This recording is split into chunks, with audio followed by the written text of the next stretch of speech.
Chapter 5:20. After entering the Middle Earth, River Styx did not go straight to West Kunlun, nor did he stop when he passed by Chisha Mountain in Jinling. The former was because the opportunity had not arrived and it was not good to alert the enemy. The latter was because he was now using the identity of River Styx and it was not good to meet old friends. It was better to go to Chisha Officer when the deity came. At this time, fate was flourishing in Liaodong. According to Chun Ang's calculations, his 3 disciples were all at the front line of Guaning to take charge of the resistance. The second disciple, Yongda, was entangled with tribulations.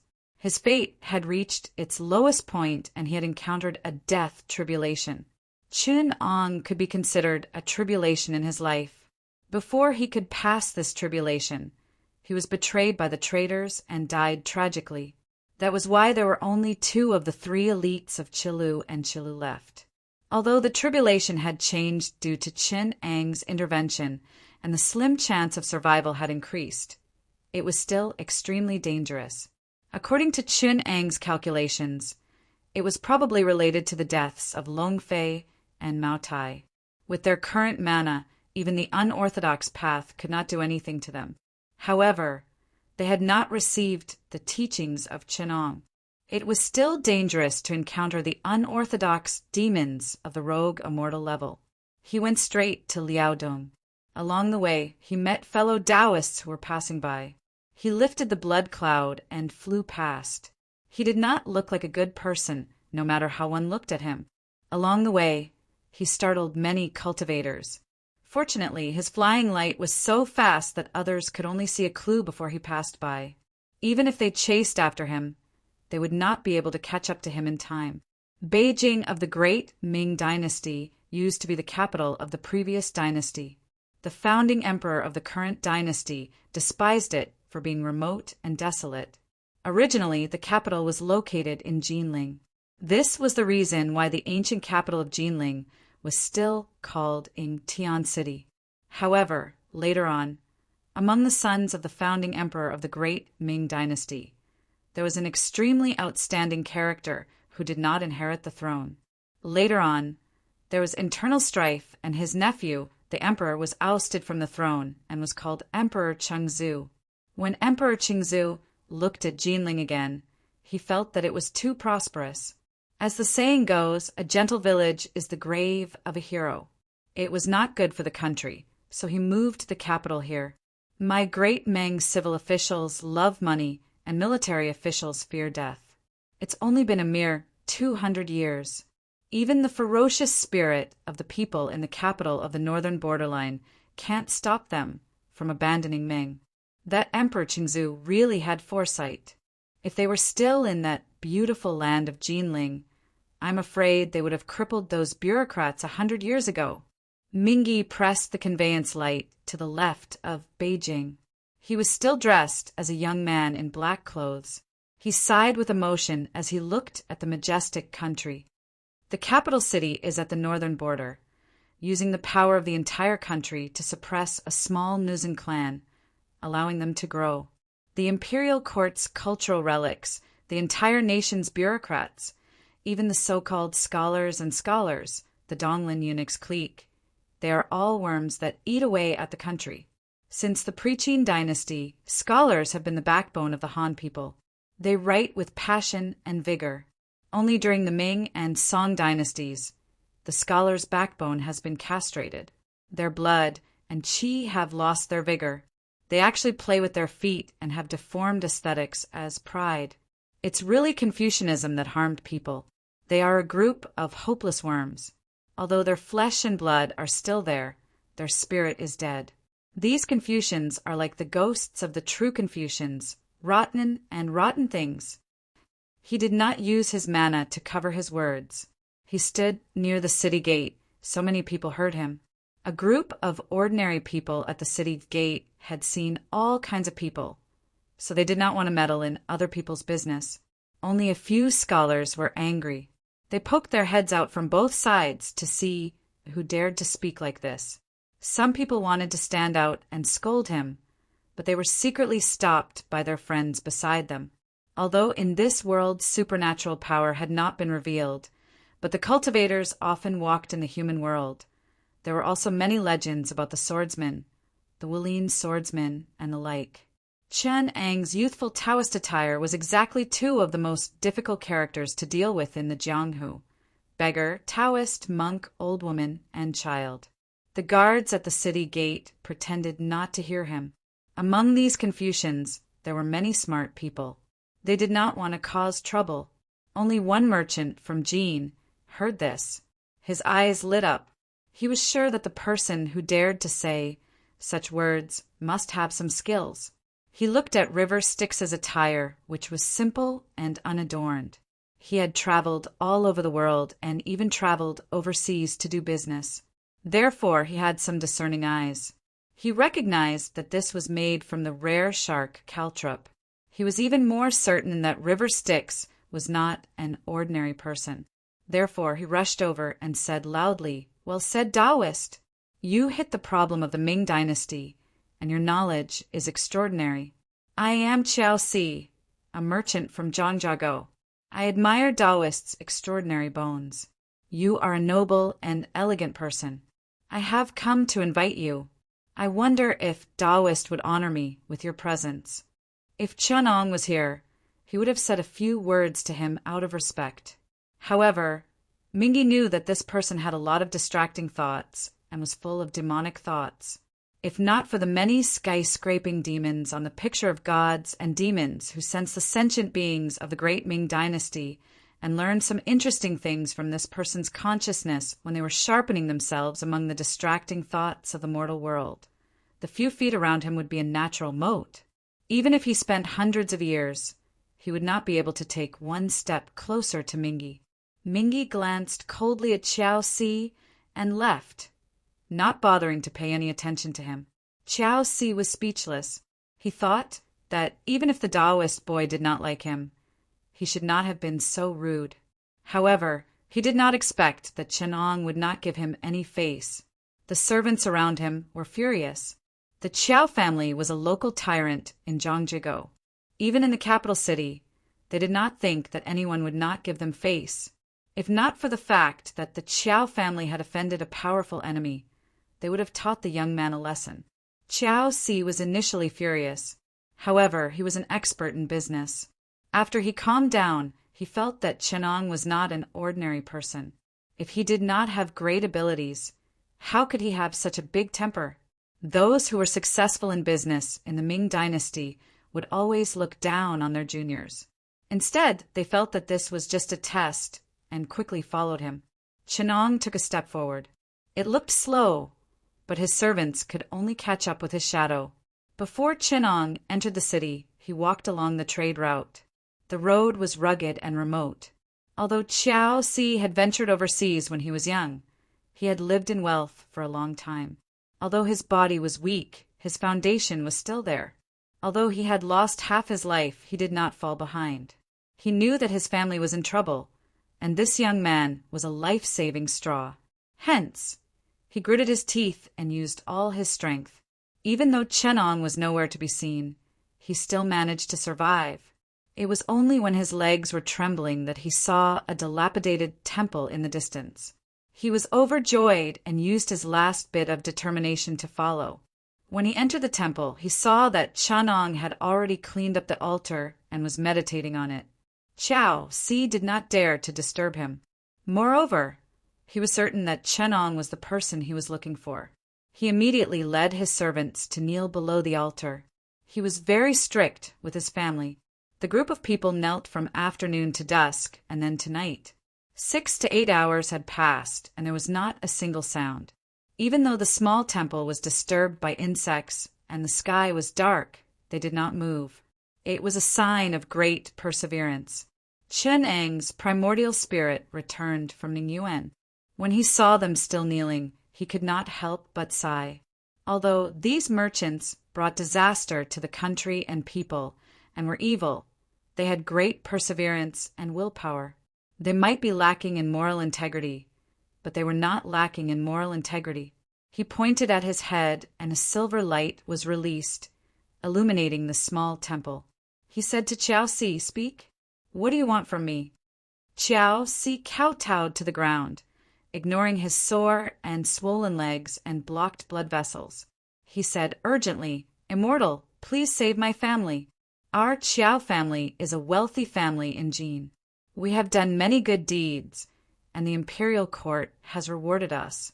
However, because of our family business, we have offended a heretical demon. Seeing that our family is about to be harmed by him, we beg for your help." As he spoke of his sorrow, tears flowed down his face and he looked pitiful. Chun Ong was now in the form of River Styx, so he was the most rebellious. He sneered, "What does your family's good background have to do with me? Why should I save you?" From his tone, it was clear that he was an eccentric demon. However, when Qiao Si heard this, he felt at ease. He felt that this was better. If he met a righteous immortal, it would be difficult to deceive him. One must know that he would not be able to gain any advantage. The Qiao family was not a benevolent family. Instead, they had done many evil deeds. If they met a righteous cultivator, it was hard to say who would be the one to punish. He immediately made a promise. "If Taoist priest can save us once, the Qiao family has a lot of wealth. Even if I have to sacrifice my family, I'm willing. As long as my family is safe, it's fine." Qiao Si saw that Chin Ang's expression had softened. He had not figured out the true nature of this immortal, so he did not explain how they became enemies. He only said that the enemy was a martial arts tycoon in the Northwest. His surname was Wang. He was originally a playboy who was neither good at literature nor martial arts. 2 years ago, when he went to the south with his uncle, he learned a set of demonic Taoist techniques and practiced martial arts. Chapter 521. Chun Ong listened to Qiao Si's description of his enemy, but he did not mention many details such as how he became enemies, how he found a backer, and the enemy's abilities. He only cared about complaining and begging and swearing to offer his wealth. Chun Ong sneered disdainfully in his heart. His celestial demon diagram could sense the mysteries of people's hearts in the boundless universe, so he was probably more familiar with the details than Qiao Si himself. Wasn't the Qiao family's greatest enemy the person who was tricked by Chun Ong to realize his mistakes and was taught by his grandfather? He suddenly realized that the first half of his life was of no benefit to the country or the people, so he repented and turned over a new leaf. He sacrificed his life for the country and swore to save the situation and pacify the Tartars with his life. For this reason, he broke his home and fled to the Northwest martial arts world. Wang Ming, Swordsman Wang. He was originally a playboy in the secular world, but after being reformed by Chun Ong in Shisha Temple, he understood many principles of life. This was the merit of persuading people to do good under Chun Ang's identity as a righteous master, and it was an example of him doing good deeds. Although Wang Ming could not sleep at night because of this, broke up his home and ran away, was entangled by internal demons and harassed by external demons, and was like living in hot water every moment, he only got a moment of peace when he punished evil and cured people. But because of this, he also received many spells from the mystic Door's devil path and became a glorious trial mouse, with the hope of living a long life. It was really Chun Ang's merit of teaching and persuading people to do good that made Wang Ming feel grateful at night and grind his teeth. This swordsman, Wang, served the people wholeheartedly and hated traitors and lackeys. His biggest task was to pacify the Tartars. Naturally, it was needless to say what kind of person Qiao Si was to become enemies with him. In the future, there were 8 royal merchants among the Jin merchants. It was Qiao Si and his group of ancestors who gave the credit to the younger generation. They regarded money as their life.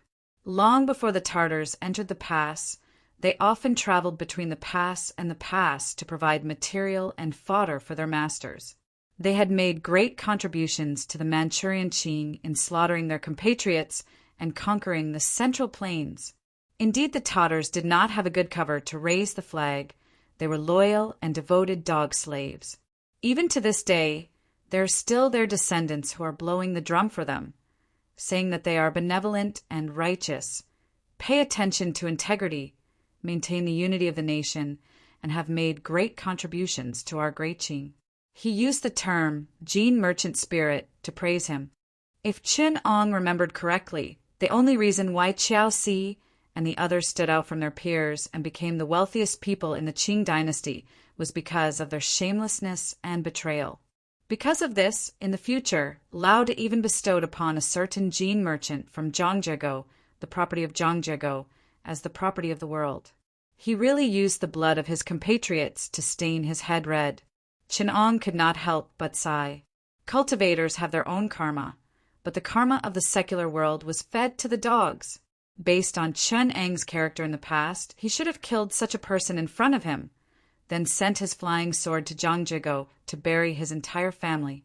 However, now that Master River Styx has cultivated his character, do as the Romans do.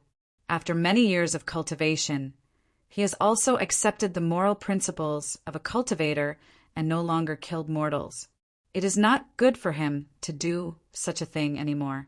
Using a flying sword to kill mortals was a little too much. River Styx could only sigh and said indifferently, "I know what you are talking about. I don't care who you have offended.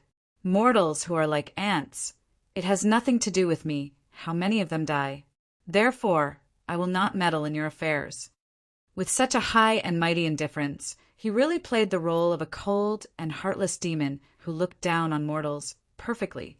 He then slapped the back of his head, and a cloud of black smoke rose. In the smoke, a ferocious-looking god statue made of white bones floated. This scene frightened Qiao Si so much that he trembled. He looked at Qin Ong with fear in his eyes.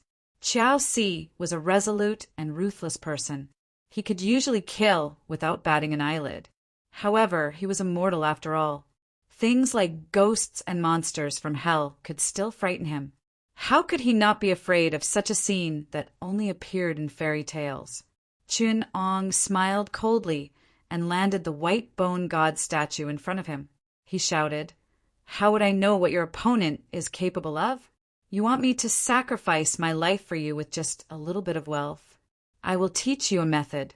If it works, you will give me half of your family's wealth. If it doesn't work, your enemies will just kill your entire family, and it will have nothing to do with me." He spoke with sincerity, but if it was a normal person, they would have been angered by his style of only taking advantage of others and never taking advantage of others. However, Qiao Si was not a normal person. He was doing business at a low price. After he forced himself to calm down, he felt that trading with this Taoist was more reassuring than those who had bet their entire family's lives on it. He gritted his teeth and agreed, "I know that a mortal master is a capable person. This little bit of wealth is nothing to you, so why would I dare to trouble you? Please tell me the method, immortal master." As he finished speaking, he knocked on the bluestone floor, making a knocking sound. Qin Ong looked at him seriously for a long time. He saw the blood flowing down his face and the ferocious expression on his face. He could tell that there was a ruthlessness in him. If he did not have this ruthlessness, how would he have dared to come out of seclusion and do business with the Tatars? This person was sinister and ruthless, but he was a decisive and resolute person. This was what the so-called evil people were like. This statue was entrusted by the mysterious devil from beyond the heavens, and it is quite efficacious. You were born in a rich family, so your ancestors must have been buried in a place with good feng shui, a place that can nourish vitality. Dig up the ancestral grave and use your own blood to bury the statue. Every day, sprinkle the blood of the 3 animals on the ground as a blood sacrifice. After 7 days, the feng shui of your ancestral grave will be destroyed and it will become a place to raise corpses. After 7 days, you will bring out the statue and use the same animal blood as before to control the zombies raised in the grave. If your enemies come to harm you, you only need to point the eyes of the statue at them and recite an incantation to control the zombies to harm them. If they are no match for the zombies will suck their blood and kill them. Hearing this, Qiao Si's face was like a dye shop that had opened. There were green and purple patches on his face, and he looked terrifying. After thinking for a long time, he asked with a trembling voice, I am very uneasy about humiliating my ancestors like this. Immortal Master, do you have any other methods? Yes. Chin Ong said coldly, this is only a lowly spell. Other than being fast, it has no other advantages.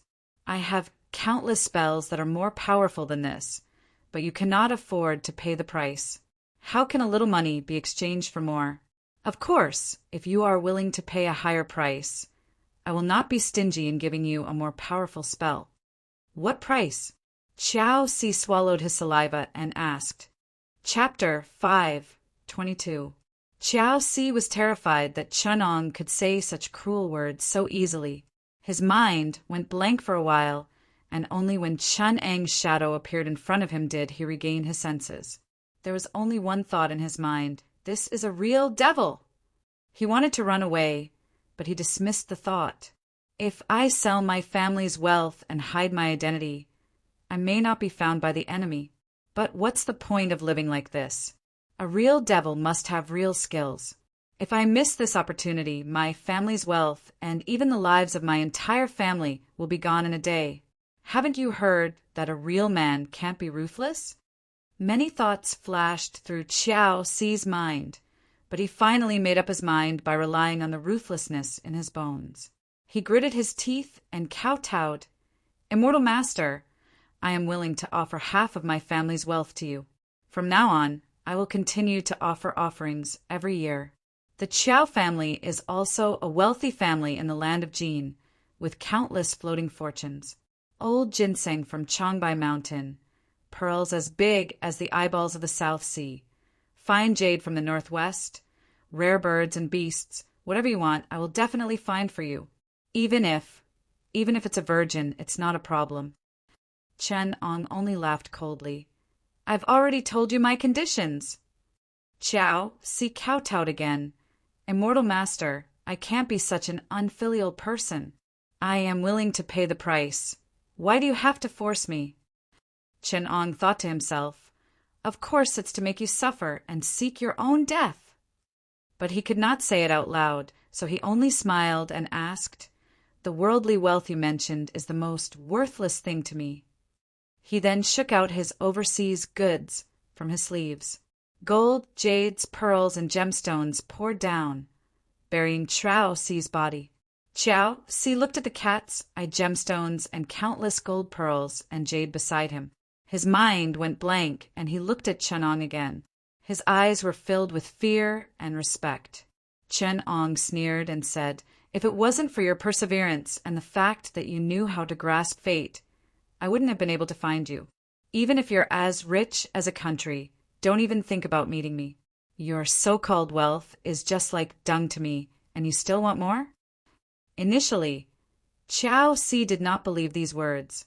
In Qiao Si's eyes, even immortals could be bribed with money. It was not that he was arrogant, but that was the nature of a businessman. It was just asking someone to get rid of an enemy. Why would they pay such a terrible price? However, Qiao Si couldn't differentiate among all the gold and jade. He finally understood how luxurious a cultivator's wealth was. He didn't dare to have any sense of superiority anymore. He lowered his head and begged, Immortal Elder, you need living souls and flesh when you cultivate and refine treasures. Even though Qiao clan is small, we can still find some people for you. I am willing to do anything for you. Please don't make things difficult for me this time. When Chen Ong heard this, his heart became even colder. He looked at him like he was a dead man and asked, with my transcendence energy, I want you to be my slave. Even if I want you to kill your entire family, it would be a piece of cake to extract your soul and refine it. Why would I want to make a deal with you? This. Qiao Si was stunned. Chen Ong laughed coldly. You can force others to kidnap people. So why can't I force you to kidnap people from your family? Why would I still want to make a deal with you? He looked at the fear, panic, ferocity, and anger that flashed across Qiao Si's face. Then he said with interest, in my eyes, you're no different from a beggar on the street or a slave that you can kill. Why can you use them to exchange for your family's safety? Maybe you think that your life is more valuable than theirs, but you are all the same in my eyes. I asked you to give up your life willingly, so you can't replace it with someone else's. This is the reason why I want to trade with you. We cultivators have always been fair. Even if you want to trade with someone else's 10,000 souls, it's still impossible. Do you understand? When Qiao Si heard Chunang's words, he knew that there was no other way, no matter how angry he was. He wanted to say something else to Chenong, but he saw him sitting on the altar with his eyes closed. He did not want to speak anymore. Qiao Si picked up the white bone statue and wrapped it in his arms. He asked carefully, "Celestial Master, I will agree to your conditions. But please tell me, what is the taboo of this statue?" Chen Ang's eyes were half open as he answered. Other than controlling zombies to defeat enemies, this demonic ability is quite effective. If you use your family's blood to nourish it, it can protect your wealth and safety. Furthermore, the zombies refined from this statue must be your blood relatives. The closer you are to them, the better. Zombies will go crazy when they drink blood, and if they harm your enemies, anyone other than your blood relatives will be sucked dry of their blood. It's very dangerous. Qiao Si asked, "If the zombie is too weak and cannot defeat my enemy, what should I do?" Even though the zombie is successful, it is still a ferocious creature. Even 100 burly men will not be enough to kill it. If it is a third-rate heretic, they will not be able to defeat it. But if it is someone more powerful, then you will have to accept your death. The power of zombies is divided into 5 levels. If the corpse in the tomb has decayed and turned into white bones, it will be the lowest level of skeletons. If the feng shui is good and it is a well-preserved corpse, then it will be refined into a walking corpse. It will be extremely strong and invulnerable, which is the 2nd level. If it is a fresh corpse that has been killed, it will grow white hair and become a white zombie. It is more powerful than a walking corpse and belongs to the 3rd level. Even people with some spells will not be able to escape from it. But you must remember that you must not let the zombie drink the blood of your blood relative. Otherwise, it will become more ferocious and shed its white hair and grow red hair.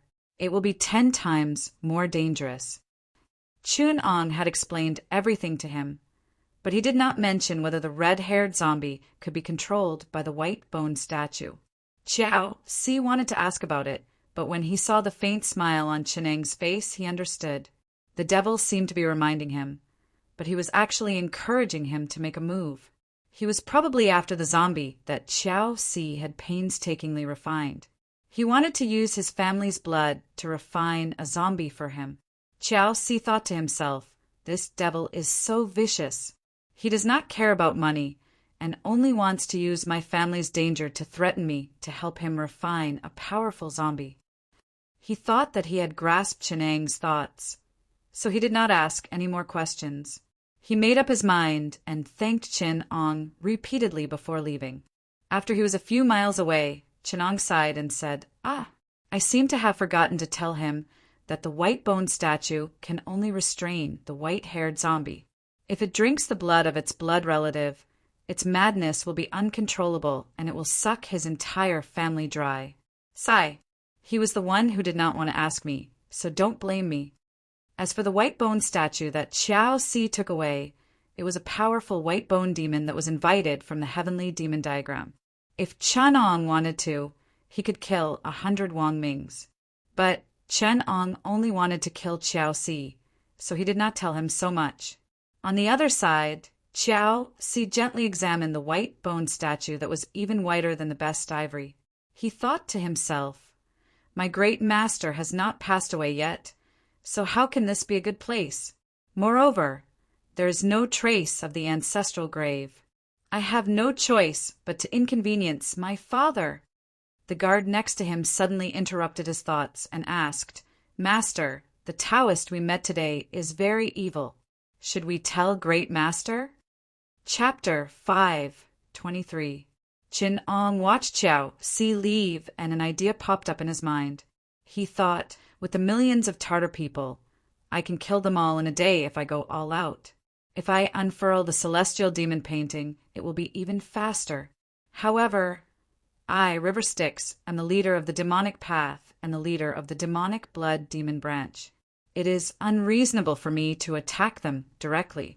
Other than the third-rate heretics, few cultivators in this world will attack mortals directly. I will not break the rules. I should learn from Niwa and think of a way to make them seek their own death. Chun-Ong used the white bone statue to kill Chiao Si's family with the intention of setting up a trap. At the same time, he wanted to test his hand and demonstrate a method to kill people without leaving a trace. In the ruined temple, the black-robed young man's eyes revealed a murderous glint. After a few moments, he put away his plan and said, "If there is no God, I can control Wang Ming and spend years to train a firearm army. It would be easy to wipe out the Jian Nu. However, even a fool would know that someone is playing tricks in the dark. I need to start with the methods of this world. There are only 3 ways for cultivators to destroy the lifeline of the dragon Qi in the secular world: supporting the dragon court, establishing a heretic sect, and intercepting fate. If I want to do something, it is not difficult to do all 3 at the same time. Other than Deming, who is an idiot, I can't rely on the others. The only thing is, I have to eliminate the cultivators behind the Tartars first before I can do anything. The heretics behind the Jurchen Jian Nu can be divided into 2 groups. West Kunlun's demons and heretics are just clowns. I can wipe them out with a wave of my hand. However, this generation is cruel and merciless. I can still use them to destroy the people of the Manchurian Qing. I can put them aside for the time being. Next is the demon monks of the mystic sect. They form their own branch and are the Jian Nu state religion. Now that the Tartars are in power, although the demon monks of the mystic sect are only a few on the surface, they have a deep foundation and can trigger the entire mystic sect of West Kunlun at any time. Fortunately, although Amei, Qingqing, and other orthodox sects of the mystic door will not help me, they will not easily intervene in my conflict with the old devil of West Kunlun and the mystic sect. Mingi used his primordial spirit to operate the mysteries of heaven and silently calculated the overall situation of this killing tribulation. Suddenly, there was a vague tribulation aura above the surging evil qi in the front line of Liaodong, which alarmed the mighty figures and masters everywhere. The 3 immortals on the Turtle Island in the East Sea bowed their heads. The white-browed ancestor in the Central Plains nodded his head. The old nun half of Wudong, the ancestor Xiankong of the North Sea, the green-robed ancestor of the southern border, Shangheong of the Great Snow Mountain, the old devil of the West Kunlun, the blood god ancestor of the Stone God Palace, the old man Sheepy of the Azure Palace, the child Sand God, the old woman Jew Pan of the Red Body Sect, and the other, mighty figures of the righteous and the demonic paths. If an ordinary demon dared to harm the people, there would have been a warning from the heavenly secret. The masters of Amei and Qingqing would have calculated the situation and would have taken the opportunity to plot against River Styx. Even the master of the celestial sect and old man Sheepy would not have dared to act rashly to avoid the wrath of heaven. Only River Styx's body was carefully calculated by Chun-Ong. He should have the Tao fruit of the killing tribulation and open the tribulation according to the heavenly tribulation. It coincided with the tribulation of the 4 Nine Immortals and the Tartars invading the south. The tribulation of the celestial immortals was brought forward 20 years by the evil sign of the skyscraping devil's birth. He also mixed the immortal killing tribulation with the dragon court's luck. When the 2 merged, it was 10 times more tragic. River Styx was a peerless demon with the Tao fruit of the killing tribulation. After the tribulation of opening the South Sea, his cultivation had improved a lot. Now he personally opened the tribulation in Liaodong and mixed with the mortals. It was just the beginning, but his mana had increased along with the tribulation and advanced by leaps and bounds. Zhuan Zhenzi of the Eastern Sea sensed this change and could not help but frown. He sighed and said, "The birth of the skyscraping devil is indeed ominous." although that river Styx was obstructed by Chun Daoyu in the South Sea and did not establish his roots in the Four Seas. He also sent many sects overseas to face the tribulation. He also got his body back, and his mana improved greatly. Now he has come to the Central Plains and wants to start an even bigger tribulation. Now there are 3 major disasters in the human world. The first is the land of Shaanxi, Gansu, and Hunan. There are severe droughts and disasters. Roving bandits take the people and harm everywhere. It is the most suitable for the skyscraping devil's fate. If he enters the northwest, he will meet the drought demon. There will definitely be a drought for 3 years, and the area will be rotten and uncontrollable. The second is the military in Shandong is unstable. I'm afraid it will be disturbed by the northern calamity and sweep through the area. The last is the Tartars in the north. The dragon's qi has formed, and they invade the south every year. I already know that there is a demon from West Kunlun behind the scenes. He wants to take advantage of the invasion to cause a military disaster.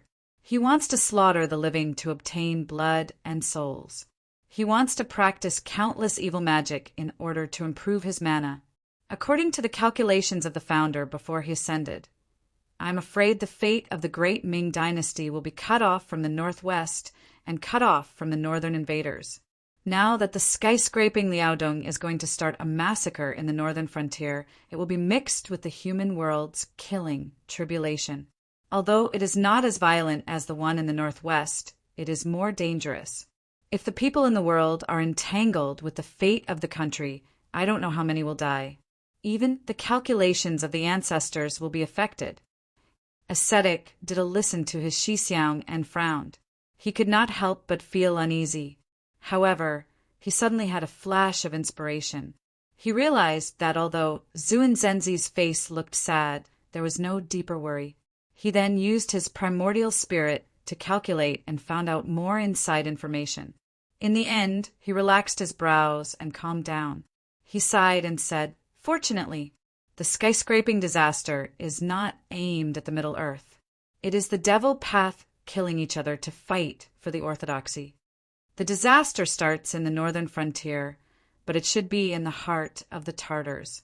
I think it is aimed at the group of devil bastards from West Kunlun. As long as we guard carefully, we will definitely not let the skyscraping disaster spread to the Middle Earth. If we can let the skyscraping demon destroy the qi of the dragon, even the Middle Earth can avoid a military disaster and stop the evil from being rampant. Isn't that a good thing? Although the cause and effect of this matter is deep, it is still possible. Among the 4 mighty people, other than a few old bald donkeys who were stationed in the land, only the Amay Immortals could calculate it clearly. When River Styx saw that Amay Immortal's fate was tight and unwavering, he knew that his plan had succeeded. Amay Immortal's reaction was not out of his expectations. He calculated the rest of the parties, one by one. As expected, the righteous path did not move, while the devil path, the evil sects, and the unorthodox sects actively responded to the disaster. Only the fate of the Master God was not obvious. It was hidden like a poisonous snake. However, River Styx had Chun'ang's support behind him. If the Master God moved, the deity Chenong, who was guarding the South Sea, would not hesitate to attack. Once he made a move, it would be earth-shattering, and the Master God would not be able to escape. River Styx was busy hiding the mysteries of heaven or casting spells to disrupt the senses of many demons that he had calculated. He was playing games with many parties in the mysteries of heaven. Although he did not reveal himself, it was dangerous and consumed more energy than fighting on the opposite side. After several months, he finally managed to stabilize the overall situation. At this moment, Qiao Si had already returned to Zhangjiakou and made arrangements. Every day, he offered sacrifices to the white bone deity statue. Gradually, the demonic thoughts of the heavenly demon stationed in the statue invaded his soul. Even if Chun'ang did not intervene, the demonic thoughts of the heavenly demon made him muddle-headed, and his evil thoughts grew stronger. The demonic thoughts did not erase his consciousness, but it encouraged the evil in his soul. Before Qiao Si returned home to worship the deity, he was able to harden his heart and bury his father alive, using the statue to cultivate a zombie. Although his father was greedy and committed countless sins, he loved his only legitimate son the most. Now that disaster was upon him, he buried his only son alive. Qiao Ci's evil roots became even more vicious after being bewitched by the heavenly demon. In order to prevent the lackeys who followed him to see river Styx from discovering anything, he first sacrificed them to the white bone deity statue to cultivate the heavenly demon. Even the evil power of the white bone deity was strengthened. Although Father Qiao was old and weak, and his bones were not as sturdy as Qing Zhuang's, the resentment of being buried alive by his own son was very strong. With the blood sacrifices that Qiao Ci offered to replenish the blood that his body lacked, he grew bones and scales. His body was covered in armor, and he was only one step away from becoming a mutated, copper-armored, demonic zombie. He was even more ferocious than River Styx had imagined. Although Qiao Ci had not learned any unorthodox techniques, he could sense the power of the copper-armored demonic zombie under the blood sacrifices of the deity day and night. Due to the resentment of Father Qiao before his death, he was able to command the demonic zombie to kill people without the help of the white bone deity statue. After receiving feedback from the white bone deity statue, he also learned a few vicious techniques of the demonic path. His telegnosis ability was blinded by the demon, and he could no longer think about whether the statue would be under River Styx's control. He only cared about being controlled by the statue and using cruel methods to harm his subordinates, turning them into walking corpse soldiers. Chapter 5:24. At this time, Mingi finally had some free time. He flew to Zhangjiago with his conveying light. The Qiao family was also one of the largest families in Zhangjiago. Their courtyard and manor occupied hundreds of square kilometers of land. They built their manor like a fort, with walls that were about 10 feet high, arrow towers, high platforms, and narrow windows. The walls were all built with rocks and fine bricks. There were servants and guards in the manor. There were about 2,000 people in the family, and there were hundreds of strong warriors who could use weapons. The manor had wells, secret passages, granaries, and hiding places. They would not be afraid even if tens of thousands of bandits surrounded them. He usually closed the manor doors and became his own world. Even the laws of the country were not as important as the family's laws. The surrounding peasant families who rented his fields usually lived on the ground. Only when the roving bandits captured them from the north would they live together in the manor. The rules of the Qiao family were strict. That was why when Qiao Ci stirred up a storm of blood and turned the manor into hell, no one felt anything was wrong except for the Qiao family members outside and their business friends. There was still some distance between the Qiao clan's fort and the commercial port. Chun Ong descended from the conveyance light on the nearby commercial road. From afar, he could see the resentment on the top of the village soaring into the sky. A gust of demonic black gas rose to a height of more than 500 feet. The cultivators nearby could see it even from a few miles away. With such a thick, demonic qi, only 100 of the 2,000 people in the manor were left. Qiao Ci had sacrificed so many people to the white bone statue. He had probably cultivated into a Yin demon and turned the people in the manor into demonic corpses for him to control. These demonic corpses were controlled by the heavenly demon in the white bone statue. Chun Ong had not taken them back because he had other plans. River Styx had a tender face and looked like a 13 or 14-year-old youth.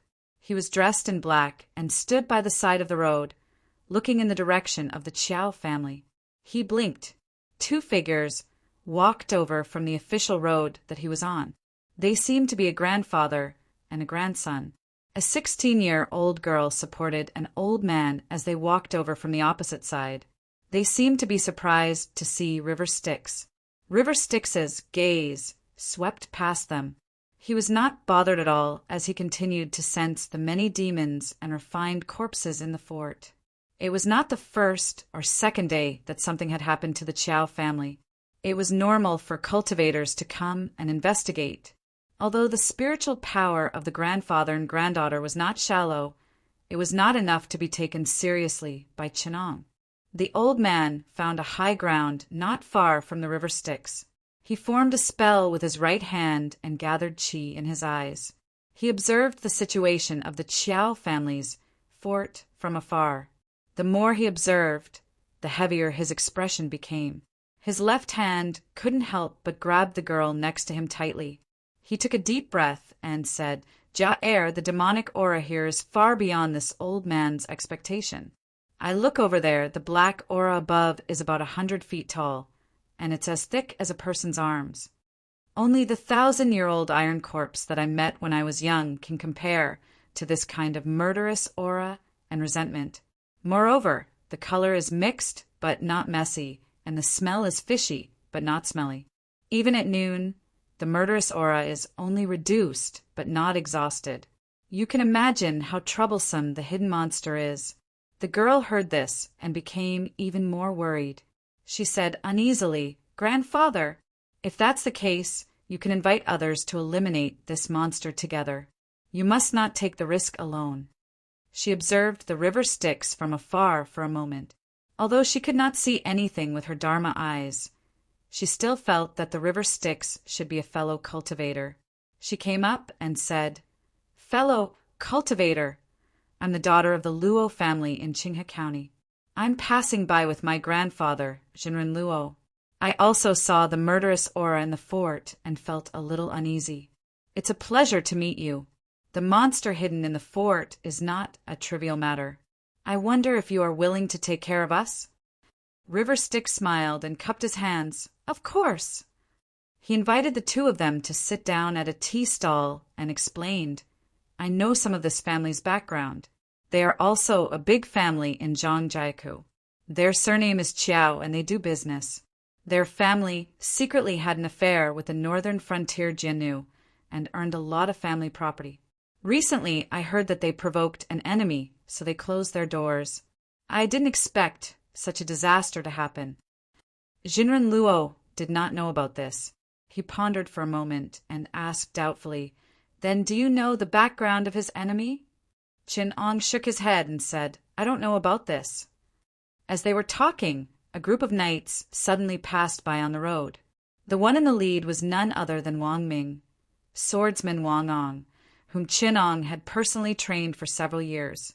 He was still as handsome as ever, but the frivolous air he had in the past had been washed away by time. Now he had a calm air about him, and no one would associate him with the foppish playboy from Shisha Temple. Now he had cultivated by Yang Jinren's orthodoxy to the realm of imperial sword 100 steps. The crane feather sword was wrapped around his waist, and he rode on a clawed yellow lightning. There were also 2 yellow worms hidden in his nostrils.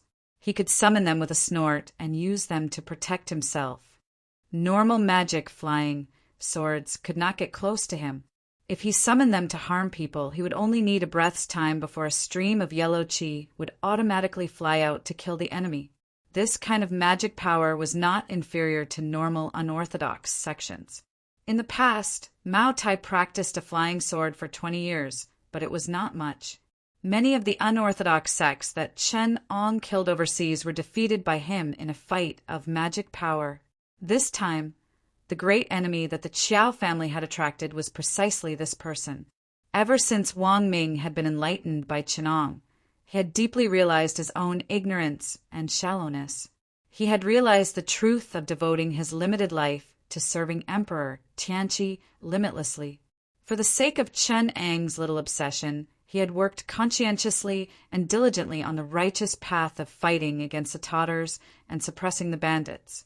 The Qiao family was the leader of the large sects in the northwest of Jin. In recent years, both sides had fought several times, resulting in countless casualties. With a master like Wang Ming holding the line, the Jin merchants had suffered great losses several times. The rations that were being transported to the Jiannu camp were robbed several times by Wang Ming and his men. With such a deadly hatred, if it were not for the Qiao family's disciples practicing martial arts in the nearby sects, the Qiao family's connections with the nearby Jianghu, they would have been killed by Wang Ming and his men long ago. But even so, the pressure on the Qiao family increased. As Wang Ming's magic power continued to improve and his methods became more and more superb, the situation became more and more dangerous. Later, the Qiao family sent people overseas to recruit talented people and colluded with the demons of the Black Sand Island. However, the backer they relied on was mistakenly killed by Chinong in the Mermaid Sea Kingdom, which was a bad omen. The Qiao family received an ultimatum from Wang Ming, which was why they panicked and ran into the hands of River Styx, the devil. Chinong could not get away from all these, and it was also a sin. When he arrived at the Qiao family's fortress, Wang Ming had some magic power and could see that something was wrong. But after all, he was inexperienced and could not see that there were not many living auras in the Qiao family's fortress. He only thought that the Qiao family had hired people to deal with him. To some extent, his guess was not wrong. It was just that he did not expect that the Qiao family would be bewitched by some devil and turn their whole family into devil corpses. Chapter 5:25. As the devil Qi in the sky above the Qiao family's fortress grew stronger, more cultivators arrived. However, most of them had only learned 1 or 2 spells. Those unorthodox cultivators from overseas who were slaughtered by River Styx like pigs and dogs had to address them as seniors. When they saw the wanton devil Qi, how could they not know the gravity of the situation? Every single one of them flinched in fear. Mingi didn't care about their Dharma power among the group of people, except for the group of martial arts masters led by Wang Ming. Only another group of people dressed in fresh clothes and riding furiously far behind could barely catch his eye. Priest Luo, who was with River Styx, seemed to have good eyesight.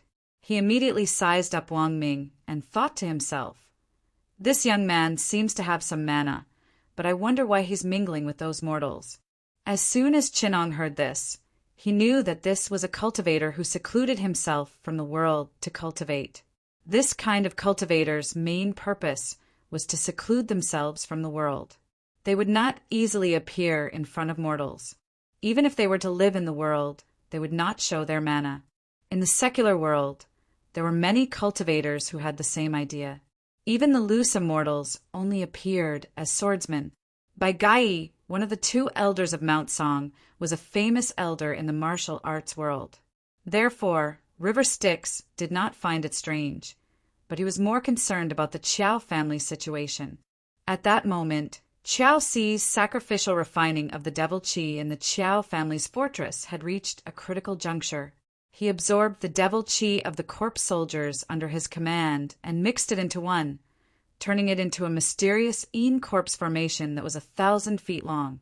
With the copper-armored devil corpse made from his father's corpse as the leader, it formed a 7 noxious Yin corpse formation and surrounded the Qiao family's fortress. He breathed in and out the mysterious Yin corpse Qi and commanded the corpse soldiers to drag out the 49 women and children of the Qiao family. Qiao Ci's face was covered with blood-red scales.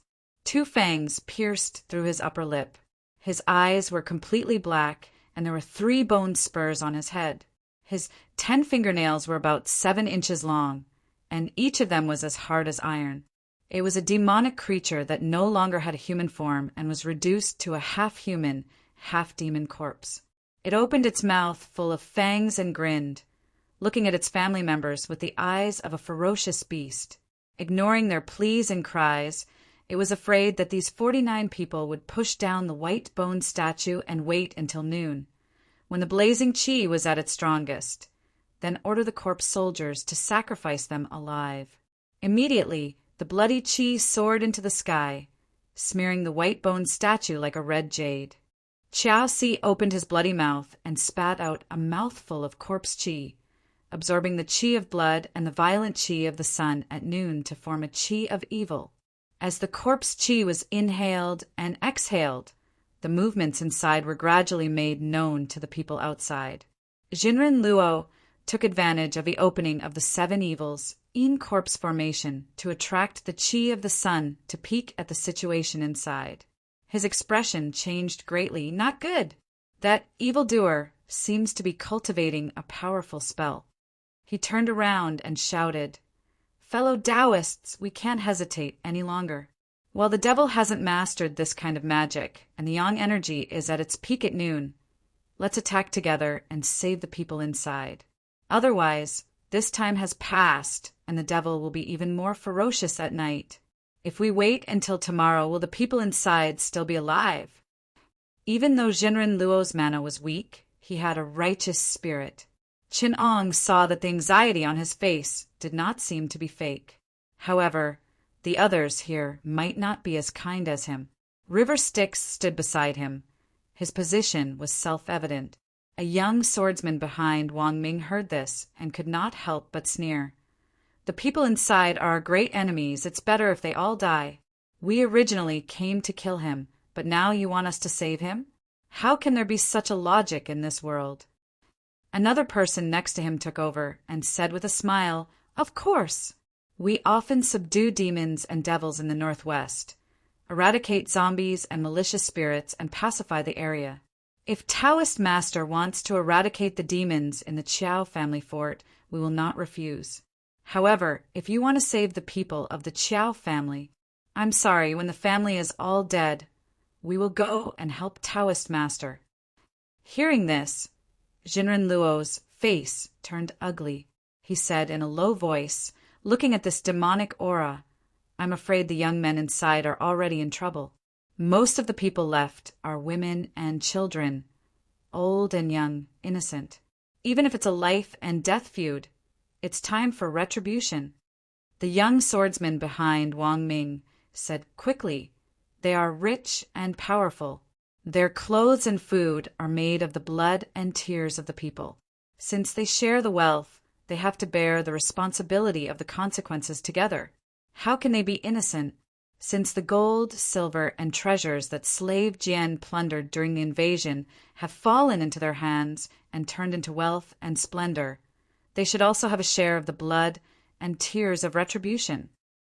Just as they were arguing, a cloud suddenly rose from the group of knights in embroidered clothes behind them.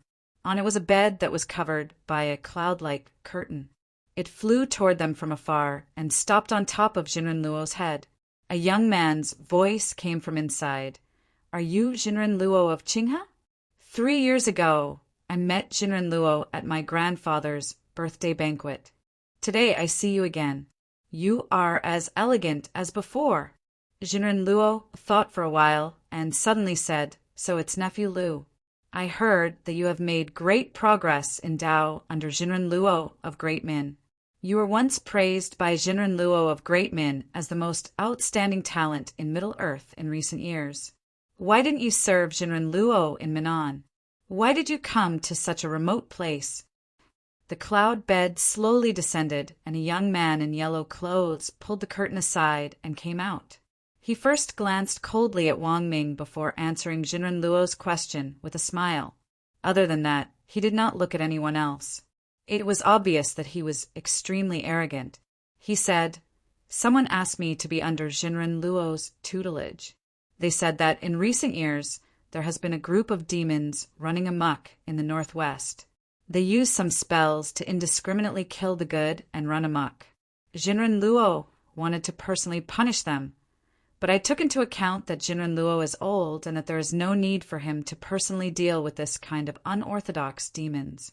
Thus, I will do it on his behalf." Hearing his words, how could River Styx not know that he was talking about Wang Ming? River Styx raised his eyes slightly and saw through the young man's background. He did not even have magic power to control his sword. He was able to fly through the air by relying on the cloud bed under his feet. However, it was only a third-rate instrument refined from a cloud tree. Other than looking good, it did not have the slightest ability to defend against enemies. Don't be fooled by the way it flew over leisurely. In reality, it was all for show. At its fastest, it could only fly at this speed. With River Styx's knowledge, he was certain that even if his grandfather, Jinren Luo, came in person, he would still be beheaded by Wang Ming in 2 moves, let alone Wang Ming, whom he had carefully trained. It was not because Jinren Luo did not live up to his reputation, but because this person was a flower that had grown up in a greenhouse in the south. He had probably only fought a few spells in his life. He had relied on performing spells for high officials and nobles to gain recognition. Against Wang Ming, who had been pushed into danger by Chunong several times and had fought his way out of a mountain of corpses and a sea of blood, he was naturally a piece of trash that was sent to his death. However, the young man felt good about himself and insisted on joining hands with Jinren Luo to break into the Qiao family fort. Fortunately, judging from Jinren Luo's subtle refusal, he should know what kind of person he was. Chapter 5:26. Qin Eng's celestial demon diagram did not come out, so Chao Ci's self-consciousness controlled himself and the seven evils in corpse formation. Qin Ong did not care about him.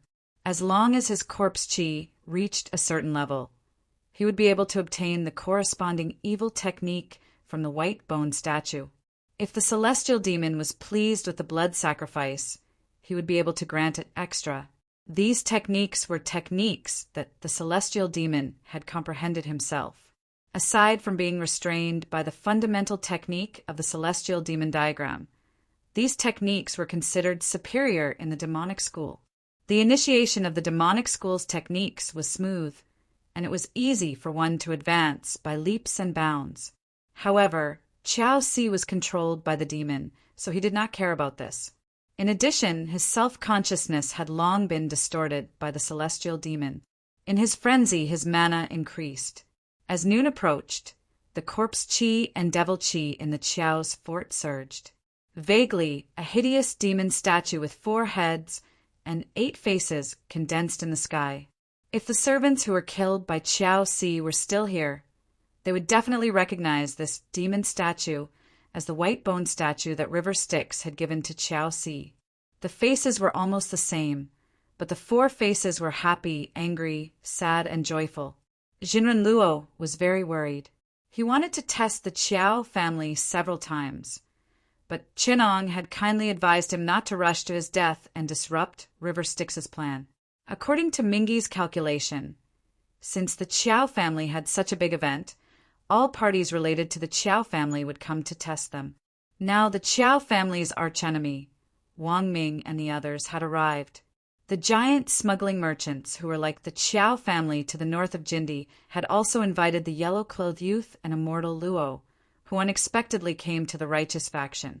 The only thing missing was the most important party in River Styx's plan, the Jian Nu, who was in contact with Chao Ci. Now that the Jian Nu had kidnapped a large number of people and the north borderline was sealed, how could the bitter and cold Liao Bei support so many people? Now that the Jindi merchants' smuggling channel was like the Jian Nu's lifeline, how could no one come to investigate the Qiao family? According to Mingi's calculation, this person should have arrived here before noon. As the time approached, immortal Luo became more and more uneasy. He asked in a low voice, "Taoism peer, I see that the face of the golem on the Qiao's fort is getting clearer and clearer, and there's a red qi surrounding the head of the golem. I'm afraid that it's not long before the golem inside is refined into magic." Mingi explained the demon statue is a formation, and the red qi is a kind of magic. Fellow cultivator, don't be fooled by the appearance. The formation has already been completed, and it's just waiting for us to come to him so that he can focus on dealing with it. As for the magic refined by the red qi, it should be completed at noon. At that time, the red qi will flow in, and the evil person will have to release the formation to guide the red qi into his body. At that time, the formation will be at its weakest, and the evil person will not be able to divert his attention. That will be the best time for us to break the formation. Otherwise, we will be trapped by the evil person's demonic formation. Jinren Luo thought for a moment and secretly calculated. He then sighed and said, "Fellow Taoist, you are cautious. I was too impatient." The youth in yellow finally looked at River Styx. However, he felt that River Styx had stolen his face. He snorted coldly and turned his head away, trying his best to show his disdain. Wang Ming secretly stared at River Styx and asked Fate Creation Boy in his ocean of consciousness, "Boy, Why do I feel that this person is familiar, but I have never seen him before? Qin Ong did not expect Wang Ming to have such a spiritual sense. Even the mighty celestial immortals could not calculate the relationship between them. However, Wang Ming was able to detect a problem with an inexplicable feeling. The mysteries of karma were indeed wonderful. Qin Ong immediately said in his ocean of consciousness, "You can't afford to offend this person. Just stay away from him. Now focus on dealing with Qiao Si." He also made up his mind to kill his whole family and practice magic to deal with you. Now he has become powerful and his mana is far beyond yours. Even though Wang Ming was no longer a stupid youth, he could not help but feel depressed after hearing this. He thought to himself, "I have worked hard for more than 2 years to practice my mana. It is hard to describe how difficult it was. It was only with the help of a fate creation treasure like you and many opportunities that I got to where I am today. How can a mortal surpass me in less than a month?" Fate Creation Boy said calmly, "If you are willing to be ruthless and sacrifice hundreds of your whole family to the extraterrestrial demon, I can make you surpass him in a short time. Moreover, you don't need to be controlled by the extraterrestrial demon. You only need to be my servant." Wang Ming did not answer. Fate Creation Boy advised him, "Don't feel that this is unfair. Think about the others. Zhenren Luo has cultivated for more than 200 years, but his mana is similar to yours. You can pinch that boy in yellow to death. He has been cultivating for 14 years, which is 7 times as long as you. How do you compare to them?" Wang Ming said in surprise, "How old is he?" "He has been cultivating for 14 years. Fate Creation Boy said calmly, "He entered the Tao at 2 years old. I even know some people who started cultivating in their mother's womb. These were all unorthodox sects. Which of the geniuses chosen by the orthodox Xian men were not endowed with wisdom and immortal materials that had been cultivated for generations? You haven't met a second-generation disciple who has reincarnated several times and became an individual immortal at the age of 9. Even if everyone here attacked him together, they might not be his match. Are you so ashamed that you want to commit suicide?" Wang Ming suddenly had an idea and said, "Do you think everyone here, including the boy in black?" Fate Creation Boy pondered for a long time. Wang Ming knew that his plan was right. There must be something fishy about the boy in black. Fate Creation Boy said, "Fine, I'll tell you a little. A few days ago, the turbulence of the Qi of tribulation overseas had something to do with this person.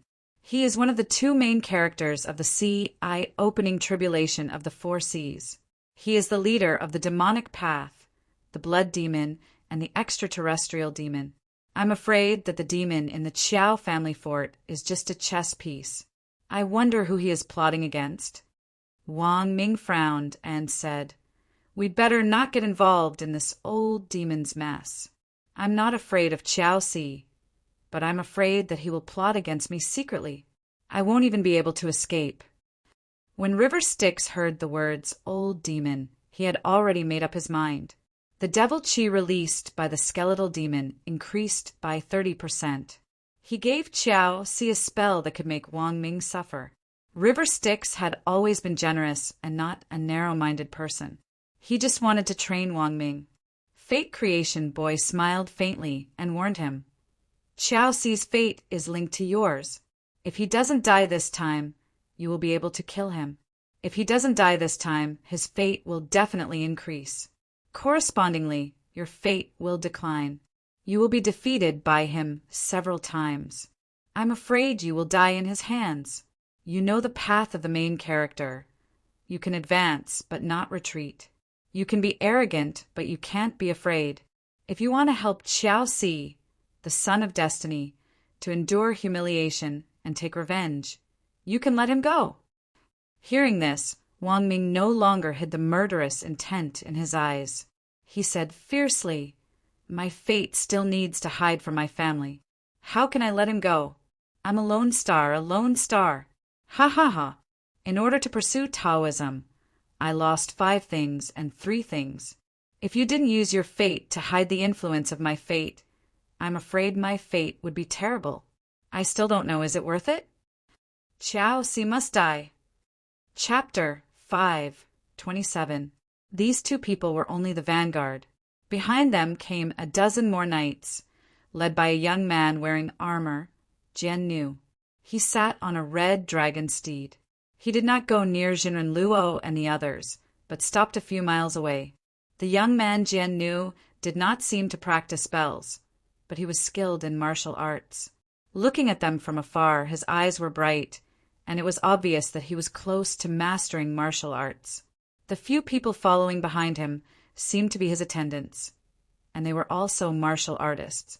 They whispered into the young man Jian Nu's ear, "Master, with your noble status, it's better not to get close to those Han people who know spells. Just let the servants do everything." The young man Jian Nu also had some courage and shouted. This time he followed Great Master Gaelden Shilutu. How can we be afraid? The Qiao family is just a dog raised by our golden warriors. We're not afraid when they are alive, so what is there to worry about when they are dead? As for those Han people who know spells, our golden warriors have conquered the Han land several times and captured their people. Last time, even their capital was almost destroyed, but we did not see their masters come out. Although the Han people are very smart, they are cowardly and have no courage. They are the natural servants of our warriors. I am the 14th Baile, the golden warrior's Barutu. What do I have to fear? When he said that, he intentionally waved his horsewhip in the direction of Jinren Luo, showing his contempt. He spoke in Manchu, and although he was not far away, Jinren Luo did not hear him clearly, thinking that he was just greeting him.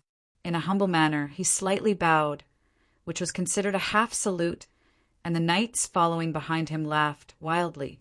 Those barbarian knights, who could not even recognize words, laughed and spoke in their tribe's dialect. They said everything, and their words were full of insults. The few priests and barbarian masters dressed as wizards also laughed together, but they still knew the power of the Central Plains Qi cultivators, so they did not dare to say anything directly. Wang Ming naturally understood the barbarian language. When he heard their words, he could not help but turn pale. He pulled the reins gently and signaled the horses to fall back with his eyes. His right hand was placed on the he-feather sword at his waist. It was obvious that he was ready to kill. The barbarian monk floating in the air had been paying attention to him. When he saw this, he pressed down the cloud and stood in front of Wang Ming. At this moment, even if Jinren Luo was a fool, he knew that these Tartars did not have good intentions, and what they said was not good either. Even though his face was ashen, he still forced himself to persuade. They are only a group of ordinary people. Right now, the important matter of exterminating the demon is more important. You must not cause trouble, lest you ruin the important matter. Seeing that Wang Ming's flattery was about to move, he hurriedly stopped him. Fellow Taoist, please consider the bigger picture. You mustn't argue with these barbarians. Our Central Plains is a land of etiquette. We have our own tolerance. Wang Ming's face couldn't help but turn red as he shouted, "Go to hell with the big picture!" Don't all the dukes in the imperial court use this as an excuse to let those Tartars kidnap the people of our Central Plains? People like you keep saying that you should consider the big picture and sacrifice the lives of millions of people in Jili, Hunan, Shandong, and other places to protect their glory, splendor, wealth, and rank. When it comes to their interests, it will be an unforgivable crime, and even 100 deaths will not be enough to excuse it. At this time, why don't you think about the big picture? For the big picture of the great Ming dynasty, I think it's best to kill 80% of the world's rich and powerful officials. I can't wait to eradicate all of you stupid insects. I only hate that I don't have enough power to reverse the situation and rebuild it. His scolding almost caused Jinren Luo to fall out with him on the spot.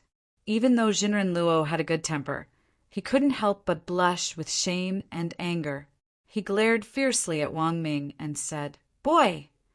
Then he waved his sleeves and stepped aside, no longer stopping him. The young girl following behind Jinren Luo couldn't help but scold. "My grandfather stopped you out of goodwill." They have so many people over there.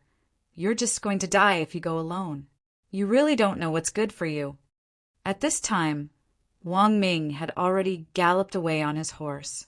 The young girl shouted at his back, "We are cultivators. How can we use spells to kill mortals?"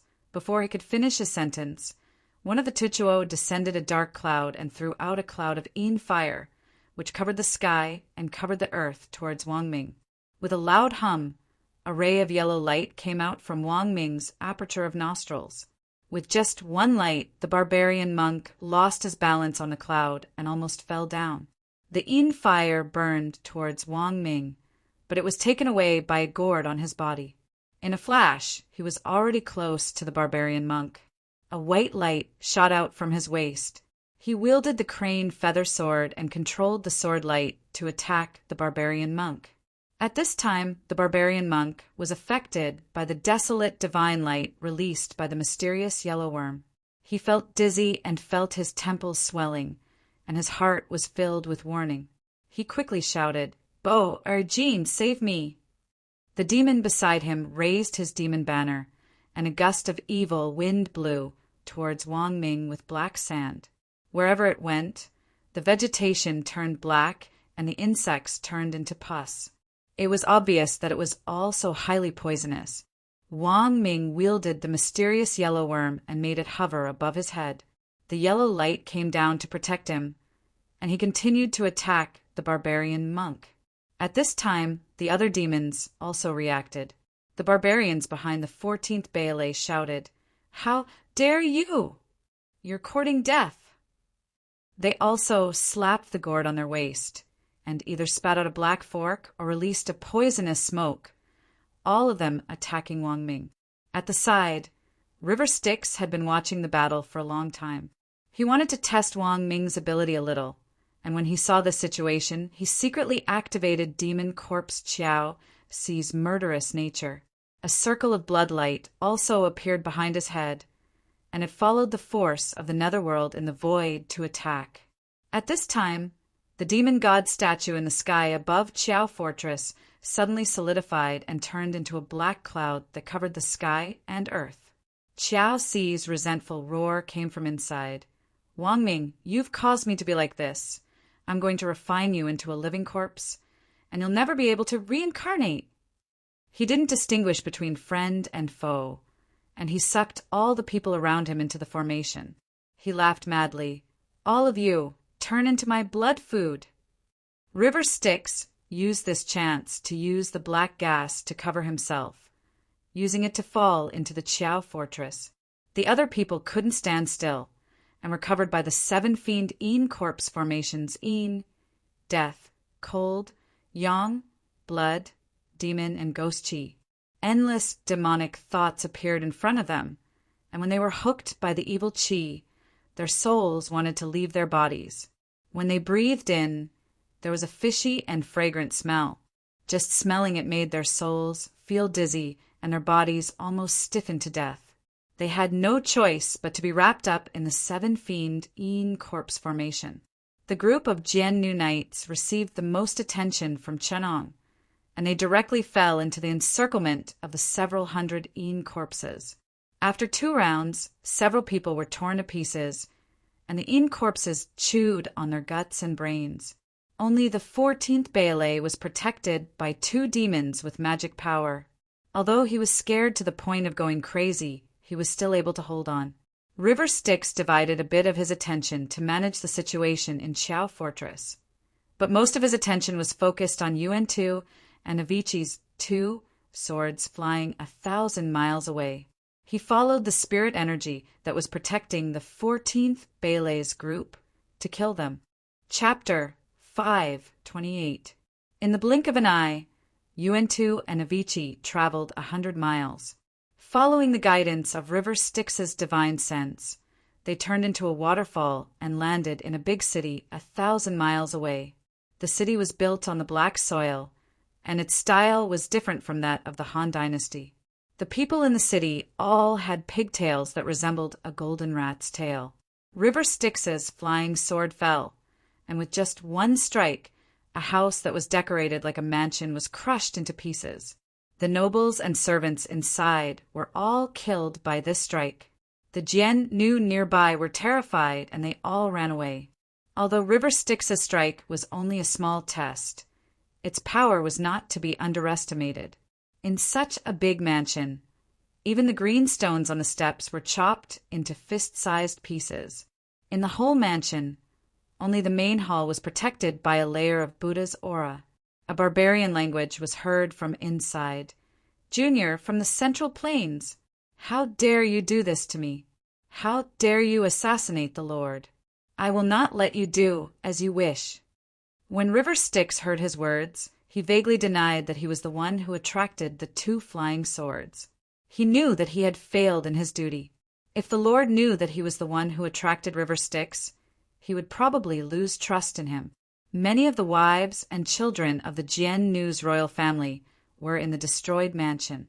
If they died because of it, he would be in trouble. However, if River Styx was here to assassinate the Lord, it was reasonable for the barbarian monk to react slower. In this way, he could protect the Lord, and not only would he not be at fault, but he would also be meritorious. Although it was normal for him to scheme like this, he would also lose the bearing of a cultivator, especially a demon. One should know that a real demon never hid himself, and he would not care about a mere Jian Nu's lord. If River Styx was in his shoes, he would definitely tell the truth, and if the Lord showed any dissatisfaction, he would kill him immediately. The cruelty of the heavenly demon was even worse than that of the emperor. Thunder and rain were all demons' kindness. It was his honor to die for old devil River Styx. It would be a mistake not to be deeply grateful, and he even dared to be dissatisfied. He immediately mocked Meng Qi in the barbarian language. "Damn bald donkey, I can feel that your psyche is constantly sweeping in front of me, which annoys me. Therefore, I'm taking revenge and sending you back to heaven. Hurry up and kneel down to thank me, so that my flying sword can cut off your head and release you to heaven." The barbaric monk sneered and said, "How dare you frame me in front of His Highness? It's a pity that I've already cast a restriction on the main hall. Even if you shout at the top of your lungs from the outside, you won't be able to send a single sound in. It's useless no matter what you say."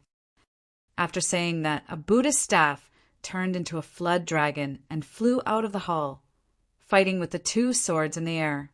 The barbaric monk purposely split a wisp of Buddha's aura to project the scene in the sky into the main hall for His Highness to see. River Styx's 2 flying swords turned into a ray of sword light. In an instant, the 2 of them controlled their flying swords and exchanged dozens of blows. River Styx's swords were fierce, and his swordsmanship was superb, which surprised the monk. If it wasn't for River Styx intentionally holding back and the barbaric monk being here, which made it easy for him to control his treasured weapons, he would have been defeated long ago. Even so, the barbaric monk still waved his Buddha's aura majestically, as if he had the upper hand. River Styx sat thousands of miles away and used his primordial spirit to perform his swordsmanship, controlling his sword light to attack the main hall. In just a few rounds, he had already figured out the barbaric monk's background. He thought to himself, "The Buddha's aura of that group of monks is the most annoying. Once it's unleashed, it's like a turtle shell, which takes a lot of effort. Otherwise, when I split my sword light, I would have taken advantage of the flaw in his swordsmanship and killed his corporeal body. Now that he has the Buddha's aura, even though it's not difficult to defeat him, it's impossible to kill him. I might have to reveal some of my true abilities to get rid of this person." This dragged on for quite a long time. On the other side, the Yin soldiers and devil corpses of Qiao family fortress were slaughtering, killing the 14 Bailey until he was all alone. Wang Ming, Taoist Master Luo, and his grandson were also surrounded by danger. Those few demon monks and heretics were left, and now those who were alive were trembling with fear, while those who were dead were chewed by the corpse soldiers, dripping with blood. It was extremely cruel. At this moment, the whole city of Jian Nu saw a ray of blood light fighting with the flood dragon Buddha staff. They recognized the flood dragon and knew that it was the staff of an eminent monk in the city. The barbaric monk had performed in front of them. Now that they saw the staff, they thought that the barbaric monk was fighting against the devil, so they knelt down and started chanting Buddhist scriptures. The people of Jiannu did not know how to read books. In the past, they were still savages in the mountains, so they were even more pious than the people of the Central Plains. Their sincere thoughts turned into a force of psyche power and went into the Buddha's aura of the barbaric monk. It made the Buddha's aura grow by 30%. The barbaric monk sensed the replenishment of the psyche power.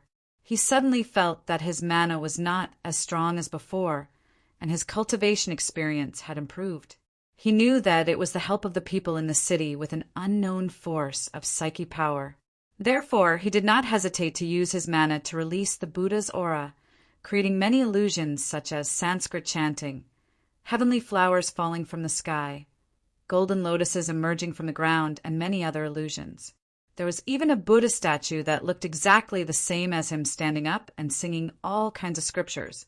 If it were other cultivators, the river Styx could kill them with a flip of his hand if he wanted to waste his mana to bewitch the people. However, the bald donkeys of the Buddhism sect kept saying that the 6 senses of a monk were pure and untainted by worldly thoughts. Each of them was very ostentatious. With his encouragement, the barbarians of Jiannu became even more pious. They kowtowed with all their might, wishing that they could use their blood to help the Buddha subdue the devil. With the help of the psyche power, the empty frame created by the barbaric monk was replenished by the psyche power and had an extraordinary power. The whole city was filled with the Buddha's voice. The whole city was connected and emitted boundless Buddha's aura, blocking the 2 flying swords of the river Styx outside. The river Styx was not angry. Instead, he laughed and said, "Stupid bald donkey, if you didn't use this trick of bewitching people, I wouldn't be able to do anything to you. However, since you have such an idea, aren't you courting death? When it comes to bewitching and manipulating people's hearts, there are still people who can surpass me in this world." He shook the celestial demon drawing. Countless stray thoughts, devils, and heavenly devils sensed all living beings. The demonic thoughts turned into stubborn and superstitious thoughts, turning the whole city of Jiannu people into believers that the heavenly devils sensed. The heavenly devils turned into gods and Buddhas in their imagination. They secretly guided, twisted, and implicated their beliefs into themselves. Instantly, the celestial demon drawing was filled with countless stubborn psyche power. River Styx did not accept it. Instead, he continued to send the Buddha's aura to the barbaric monk, causing his aura to increase by 30%. Countless devils and 36 heavenly devils were refining him at the same time. The barbaric monk did not know how strong he was and accepted the psyche power. Unknowingly, his mana increased rapidly and suddenly broke through his original state. 36 circles of Buddha's aura appeared behind his head. River Styx performed his sword skills and created all kinds of ferocious heavenly devils. He even released the 72 heavenly devils to attack the city. In reality, he was only putting on a show. Otherwise, if he really used his mana, he would be able to destroy the city in an instant. However, the Jiannu people in the city did not know this. They saw the barbaric monk as the reincarnation of Buddha. In reality, the barbaric monk's spiritual wisdom had turned into a bit of devil psyche. The heavenly devils in his consciousness had turned into flying heavens and Buddhas. They were chanting scriptures for him at the same time. His psyche power and mana increased by leaps and bounds, causing him to be even more immersed in it. His root of wisdom was completely lost. After a while, he was refined by river Styx into a celestial demon on the celestial demon drawing. His consciousness was wiped out. Chapter 5:29. The several hundred corpses in the Qiao family fort formed a large formation, surrounding a group of people. Everyone did not care about the difference between good and evil barbarians and men. They just barely managed to deal with them together.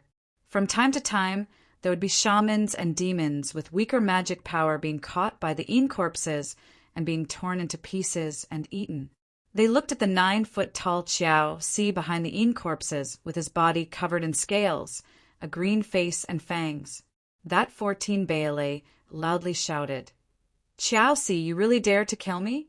You have to know that the lives of your family are in the hands of the Big Gold. If you kill me, the Buddhas in the tribe will not let you go.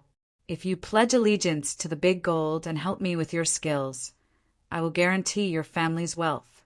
Even if you want to eat people, this king has countless Han people to give you clothes. As long as you don't harm my people, you can eat as much as you want on the Great Ming battlefield." He heard Qiao Si give a cold laugh and say, "My family has been eaten by me. What can you do for them? I'm tired of being a dog. Now I want to be a man. Wait until I refine this burning sun-blood fiend and won't be afraid of the true sunfire. Then I can lead my men to run amok in the day. This great Ming world will become my corpse country. How can a lowly female slave like you have the right to speak? At that time, I will take your head and use it as my chamber pot." 14 Baile struggled and said, "You're delusional. Qiao Si, don't think that just because you have some trifling evil magic power, you can run amok in the world. You have to know that my tribe has countless Buddhas with great magic power. Each of them can kill you like a chicken." Qiao Si only gave a cold laugh. He suddenly raised the white-boned statue and infatuatedly said, "You think I don't know that there are countless experts in this world? But I have the heavenly demon form that the Mahesvara son of heaven gave me. As long as I sacrifice the statue, I can be bestowed with countless powerful magic powers. I can even control those powerful demons in the sky beyond heaven. They have even bled gods and Buddhas. They have eaten Buddhas and Bodhisattvas. As long as I turn this world into a demon domain, I can also become a demon. How can a mere mortal cultivator stop me?" Along with his maniacal laughter, the white-boned demon statue's demonic voice rang out. Countless naked goddesses and ferocious heavenly demons, who were in the form of anger, joy, fear, and mercy, surrounded 36 heavenly demons and 72 ferocious demon statues. Above them, there was a vague shadow of endless horror and karma. Even the gods and Buddhas were crying and wailing under his feet. Everyone knew that this was probably the great freedom heavenly demon king. Even though it was just a shadow, they didn't have any thoughts of resisting. Any one of those devil statues could kill over 1 million of them. It was as if just a bit of their aura would be able to crush them into dust. Jinren Luo cried, "It's a demonic tribulation. Fellow Taoists, this is the true devil tribulation, a tribulation that has never happened in this world." He spat out blood as he calculated. "Qiao Si is not trying to scare us. I've desperately calculated for a chance. If we can't get rid of this demon today, the central mainland and even the earth realm and the human world will be reduced to hell." Qiao Si laughed wildly, praying for the support of the heavenly demons from all directions. Suddenly, his demonic power increased by 30%, forcing everyone to wish they were dead. Even Wang Ming was frantically shouting for Fate Creation Boy in his sense of perception. "Fate Creation Boy! Fate Creation Boy!" Fate Creation Boy replied coldly, "Host, what are you doing? Is Qiao Si telling the truth? Are those devil shadows really the great freedom heavenly demon? Is our world really going to encounter a great tribulation? Fate Creation Boy, how can you still be so calm at this time?" Fate Creation Boy sneered, "It's just a demonic tribulation of a boundless world. I've seen all kinds of big scenes when I was following the Lord of Apocalypse. So what if it's the great freedom heavenly demon? He destroys countless worlds every day. It's just a normal thing. Is it worth my concern? Just cultivate honestly. By the time the heavenly demon descends, you'll have already ascended. Why should you care about this?" Wang Ming muttered, "This is my hometown, the world I was born in. How can I not care about it?" "Then just wait and see. There are countless people behind this world. The great freedom, heavenly demon, will not succeed." Fate Creation Boy only said this and did not answer Wang Ming's question. As a red light slowly seeped down from the sky, Qiao Si swallowed it in big mouthfuls. His demonic body gradually grew countless black scales, and the bone spurs on his head slowly turned into horns. He began to transform like the demons in the devil's shadows. The evil corpses also transformed their bodies one by one, giving birth to countless ferocious faces. A corpse army of servants slowly approached the demonic army. Everyone was scared out of their wits at this moment. They all knew that once Qiao Si completed his transformation and cultivated into a day-traversing devil corpse, everyone present would die. The yellow-clothed youth cried, "I don't want to die. I don't want to be eaten by the devil corpse." He no longer cared about what was in front of him. He crushed a talisman, turned into a yellow light, and fled. In just a moment, he was caught by the giant devil's shadow formed by corpse chi in the air. It crushed him into countless pieces of flesh and blood that rained down. Everyone was even more terrified. Suddenly, countless halberds appeared in the hands of the evil corpses. They were all formed by demonic chi. They whistled and hooked towards the crowd. A few heretical people could not dodge in time and were hooked by the long halberds. River Styx, Wang Ming, and Taoist Luo controlled their flying swords and protected Taoist Luo's granddaughter. The barbarian monk and the most powerful heretical person protected 14th Ballet. Taoist Luo said sadly, "God, it's fine if I die. Why did my granddaughter get caught?" He was filled with guilt and could not speak. He angrily cried into the sky, Luo, grandfather should not have brought you here." The girl's eyes were filled with tears and she sobbed, Luo, don't blame grandfather. I was the one who insisted on coming here." Taoist Luo turned to Wang Ming and said, "Taoist friend, I stopped you just now and refused to give you face. Now that you have forgiven me and come to help my granddaughter, it is a great kindness. Today, I still want to ask you for a favor." "Sir, please speak." Wang Ming took the time to comfort him in the midst of his anxiety. "Taoist friend, please take my granddaughter and escape. I am willing to risk my life to create an opportunity for you. With my Yin spirit cultivation, I will use my lifespan to turn my flesh and blood into divine lightning. It should be enough to open a gap. When the demon transforms, the demonic formation that covers the entire castle will be slowed down.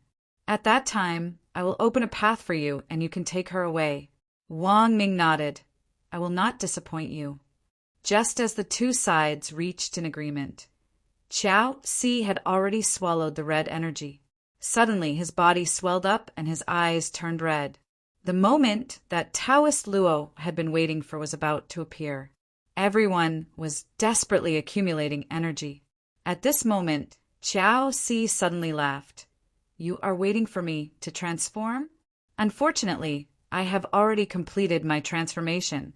Haha, how can you mortals imagine the power of sky demon magic?" Chapter 530. The 14 Balei's heart was pierced through.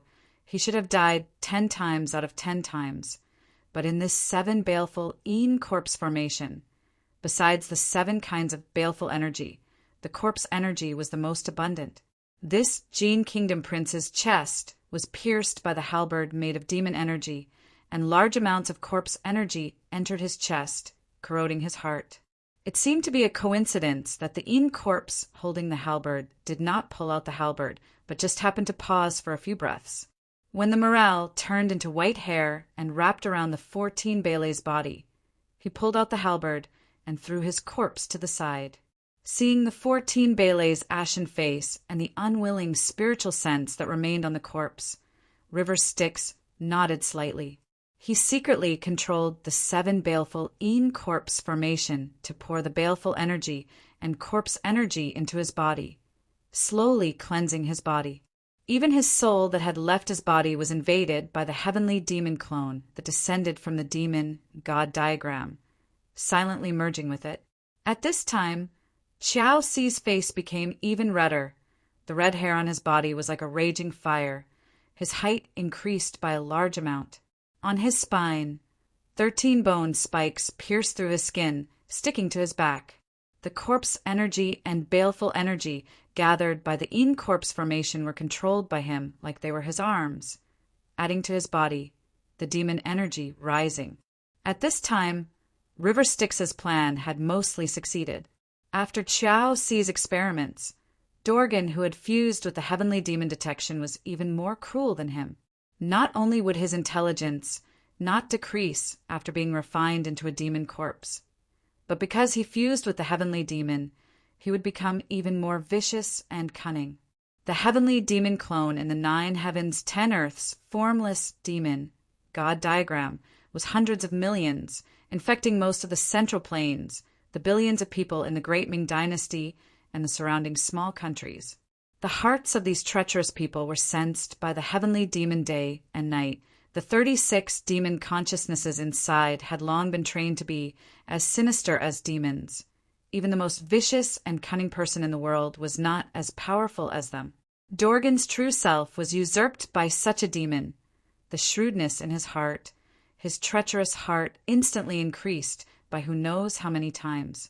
His mind turned, and he thought of the 100 plans to kill Huang Taiji and usurp power. Now he didn't have the slightest bit of humanity left in him. His heart was only filled with viciousness and cunning, and his soul was filled with nothing but burning greed and desire. The best part of human nature had already died along with the human body when the heavenly demon possession. Now he was the demon corpse. King Dorgan, from body to soul, had completely become a demon. Mingi refined Dorgan's body several times with Dharma power from the Blood River. After making sure that the refinement was successful, he withdrew his Dharma power and let Dorgan act according to the nature of the skyscraping devil. As for Qiao Ci, it was no longer important what would happen to him. Slightly activating the fate creation boy in Wang Ming's ocean of consciousness, Wang Ming suddenly felt an inexplicable Dharma power. With a wave of his hand, there was a brilliant golden glow. He had no time to be surprised. He turned the crane feather sword into a sword beam and wrapped it around Jinren Luo and the others. Just as he was about to bring Mingi along, he saw Mingi smile and break free from the sword beam. He strolled into the Yin corpse formation. He had no time to be surprised. He turned into a conveyance light with all his strength, broke through the Qiao Castle, and flew hundreds of miles away. While the Netherworld River was helping them to escape, the devil corpse Dorgan had already locked on to kill them. He slightly restrained his corpse energy, and with the innate magical power of the devil corpse king, he manipulated the evil corpse to fly his body to the vicinity of the brutal monk and the evil Taoist. The heavenly demon spirit had long known that his biggest enemy was not the corpse demon Qiao Ci, nor the mysterious Taoist River Styx, but the brutal monk and the demon Taoist, who had witnessed him being severely injured. The identity of Dorgan was something he had to protect with his life. Therefore, the only 2 people who could expose him were Dorgan's biggest enemies. The brutal monk had already planned to retreat. However, he was afraid that he would not be able to explain himself after he lost Dorgan. When he saw Dorgan's corpse falling from the sky, he subconsciously took it back with his Dharma power. At this moment, only these 3 people were left among the unorthodox practitioners who followed Dorgan. Before the barbarian monk could see Dorgan's body clearly, he was attacked by a big hand that was as hard as black iron, which was right next to his body. The fingernails were as sharp as blades, piercing straight into his heart. Then the surging corpse qi gushed in. Dorgan forced out 2 drops of corpse blood from his fingertips and poisoned the barbarian monk to death in an instant. The barbarian monk, who had just turned into a zombie, staggered backward with his body. When he was close to the demon Taoist, the brutal monk zombie threw his corpse to the demon Taoist under Dorgan's control. In desperation, the demon Taoist only had time to shout, "Why did you throw it to me?" However, out of instinct, he still reached out to catch it. At this moment, Dorgan's iron-like claws suddenly pierced through his chest. It was risky to play such a trick at this time, so Dorgan directly jumped up and poured corpse qi into his 10 fingers.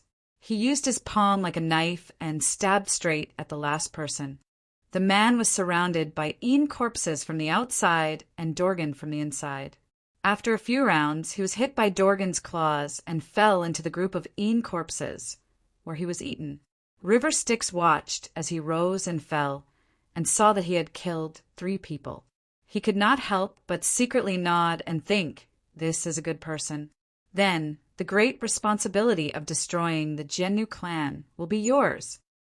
Since he had confirmed that Dorgan had such a good aptitude, it was useless to keep Qiao Si as a test subject. He flew into the air and said to Qiao Si, "Qiao Si, do you still recognize me?" As he said this, he dispersed the heavenly demon's divine sense. The demon corpse that Qiao Si had turned into suddenly came back to his senses. He looked at River Styx and roared, "It's you!" His voice contained 120% disbelief, 80% bone-deep hatred, 90% deep fear, and 50% unforgettable memory. It was as if the moment he saw River Styx, the tyranny in his heart increased by 10 times. The reason that had been blinded by the heavenly demon suddenly returned to him. The demonic nature of his body faded away, revealing all kinds of human nature. Looking around, the Qiao family fortress was stained with blood, and most of it was in ruins.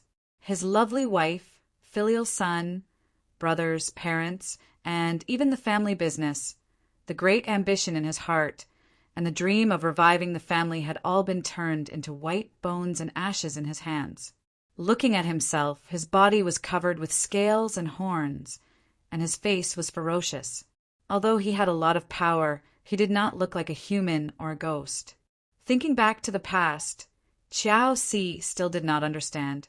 He immediately flew into a rage, and his eyes almost popped out of their sockets. He roared with endless hatred and resentment, "You harmed me! You harmed me!" A demonic fire of resentment burned in his soul. Even the iron of the 9 regions would find it difficult to cast this great hatred. 2 drops of blood flowed down from the corners of his cracked eyes. On the face of the ferocious-looking demonic corpse, the 2 lines of blood tears made him look like a hungry ghost from hell. River Styx smiled and said, "Benefactor Qiao, thank you for your help." With a wave of his hand, the hundreds of corpses around him flew up and turned into a black dragon that drilled into a flower scroll in his hand. Looking at Qiao Si's bitter struggle, River Styx smiled and said, "Benefactor Qiao, your soul was originally just a piece of trash. Thanks to my skillful hands, you have this endless hatred, and the blood curse on your family. Now, it is time for me to reap the rewards. I will not let you go even if I become a ghost," Qiao Si said through gritted teeth. However, he could not even move, much less resist River Styx. River Styx shook his head slightly. "Mr. Qiao, you will not even have the chance to become a ghost. Once you enter my demon diagram, you will never be reincarnated." Qiao Si roared into the sky. His resentment actually broke free for a moment. Seeing River Styx's confident smile, Qiao Si only had time to do the only thing that he thought could harm River Styx. He gathered all the power he could control and turned it into a long attack. It broke the white bone statue beside him into pieces. After that attack, he could no longer control himself and fell into the demon god diagram in River Styx's hand. One of the pieces of the white bone statue hit the demonic corpse Dorgan, who was pretending to be dead. It dived into his skull. River Styx did not seem to care about the white bone statue. He only picked up a few of the bigger pieces and floated away. One could faintly hear him reciting a strange tune as he left. "I planted a seed, and it has finally borne fruit. Today is a great day." Chapter 531. With the help of Fate Creation Boy's Dharma power, Wang Ming successfully flew away. A long rainbow was extremely fast. In a flash, it had traveled 100 miles. When it reached a place far away from Qiao Si, the conveyance light landed, revealing a few frightened people. Taoist Luo had thought that he would definitely die, But he did not expect this to happen so quickly. He was still in a daze. When the cold wind blew, he woke up with a jolt. When he saw Wang Ming, he bowed and said, "Junior Taoist Luo, thank you for saving my life." Wang Ming knew that he had misunderstood and could not help but smile bitterly. "You must be joking. If I really had such Dharma power, I would not have allowed Qiao Si to be so arrogant. This conveyance light is just a talisman given by my master. If Qiao Si comes again, I can only wait for death." The existence of Fate Creation Boy was Wang Ming's top secret. He knew that if he revealed it, cultivators who were thousands of times stronger than Qiao Si would come after him. Therefore, he fabricated a non-existent master to cover up this matter. It was not wrong to say that Fate Creation Boy was half a master to him. Now that he had calmed down, Wang Ming had the time to question Fate Creation Boy in his sea of consciousness. "Boy, you have always ignored these things. Even when I was in a life-threatening situation, you would not easily help me. Why is it different this time? Qiao Si should not be a threat to you. But why does that person want to make things difficult for us?" Fate Creation Boy shook his head and said, "Not only will he not make things difficult for you, I think he admires you very much. Qiao Si is just a puppet. I'm afraid that his fate will be terrible. You guys are not in danger. I'm afraid that he will give you benefits to train you." Wang Ming was even more confused and asked, "If so, why did you break the rules and help him?" Fate Creation Boy sneered, "Do you think it is so easy to take advantage of that old demon? Think about it carefully. When Qiao Si was still alive, did he also admire him? You were hit by Qiao Si's corpse gas 12 times in a row, and now your internal organs are about to be melted. If that old demon gives you something that can cure your internal injuries and improve your Dharma power, do you want it or not?" Wang Ming was speechless. He heard Fate Creation Boy say, "If you want the benefits, you can learn from Qiao Si's fate. If you don't want the benefits, do you think you can simply push away the will of such a devil? That was the most dangerous moment of your cultivation. If you die in a fight, I can protect you until your reincarnation. But if you die in the devil's hands, you won't even have the chance to reincarnate." Only then did Jinren Luo Creation Master Luo Jinren calm. He felt that something was wrong. He was confused. When he looked at Wang Ming's eyes, he was a little conflicted, as if he had something to say in his mouth. Everyone knew what he was thinking and was secretly amused. Lady Luo pulled Spiritual Master Luo and said, "Grandfather, it's not that Senior Wang didn't bring him along, but he broke free from the conveyance light and escaped into the formation." Master Luo was greatly surprised. "What about that fellow Taoist?" Wang Ming sighed and explained, "Taoist Master Luo, I'm afraid that the fellow cultivator you mentioned is the real demonic master. He can turn the clouds and rain with one hand. Qiao Si and I are old enemies. I knew that he went around asking for protection to get rid of me, but he was just a mortal before this month. How could he be as terrifying as he is now? I'm afraid he met an expert and received advice. Someone planted a demonic seed in him, allowing him to cultivate the copper-armored devil corpse body, with 500 Yin soldiers under his command. Just how powerful is this group of demons? That person only planted a demonic seed, and he was able to harvest this group of corpse soldiers. Even Qiao Si himself was refined into a powerful fiend god. This kind of method is worthy of being called a majestic fiend god." Jinren Luo's face turned pale when he heard this. He trembled slightly and said, "What a devil, what a good trick." From the looks of it, he was very afraid. He pulled his granddaughter and left in a hurry. What happened today would probably become his heart demon for the rest of his life. River Styx naturally did not know that he had become someone's heart demon and had cut off his path of cultivation. Even if he knew, he would not care. Now that he had 2 sky demons in his hands, it was like a poisonous goo planted in the depths of Ho Jin's luck. When the sky demon was completely transformed and the goo hatched, the tens of millions of Jian Nu's population would be burned to ashes. An incarnation of the sky demon Evil Buddha used the power of the sky demon to bewitch people and spread superstitious thoughts. A demon corpse king was extremely ambitious. He was planning to refine all of his troops into devil corpses and then expand to the soldiers under the bell banner. He wanted to use the power of the 8 flags devil corpses to change the world and build a country of demon corpses to control people with corpses. He released Qiao, See himself. Today, his endless resentment was refined into a demonic fire by magic. It was refined into a pure and deep resentment demonic fire. He could control it freely. The scales on his body had a faint silver glow. It was the body of a silver-armored devil corpse. It was more powerful than before, but its original self had dispersed. Now, it was only a demonic consciousness that obeyed Chenang's orders.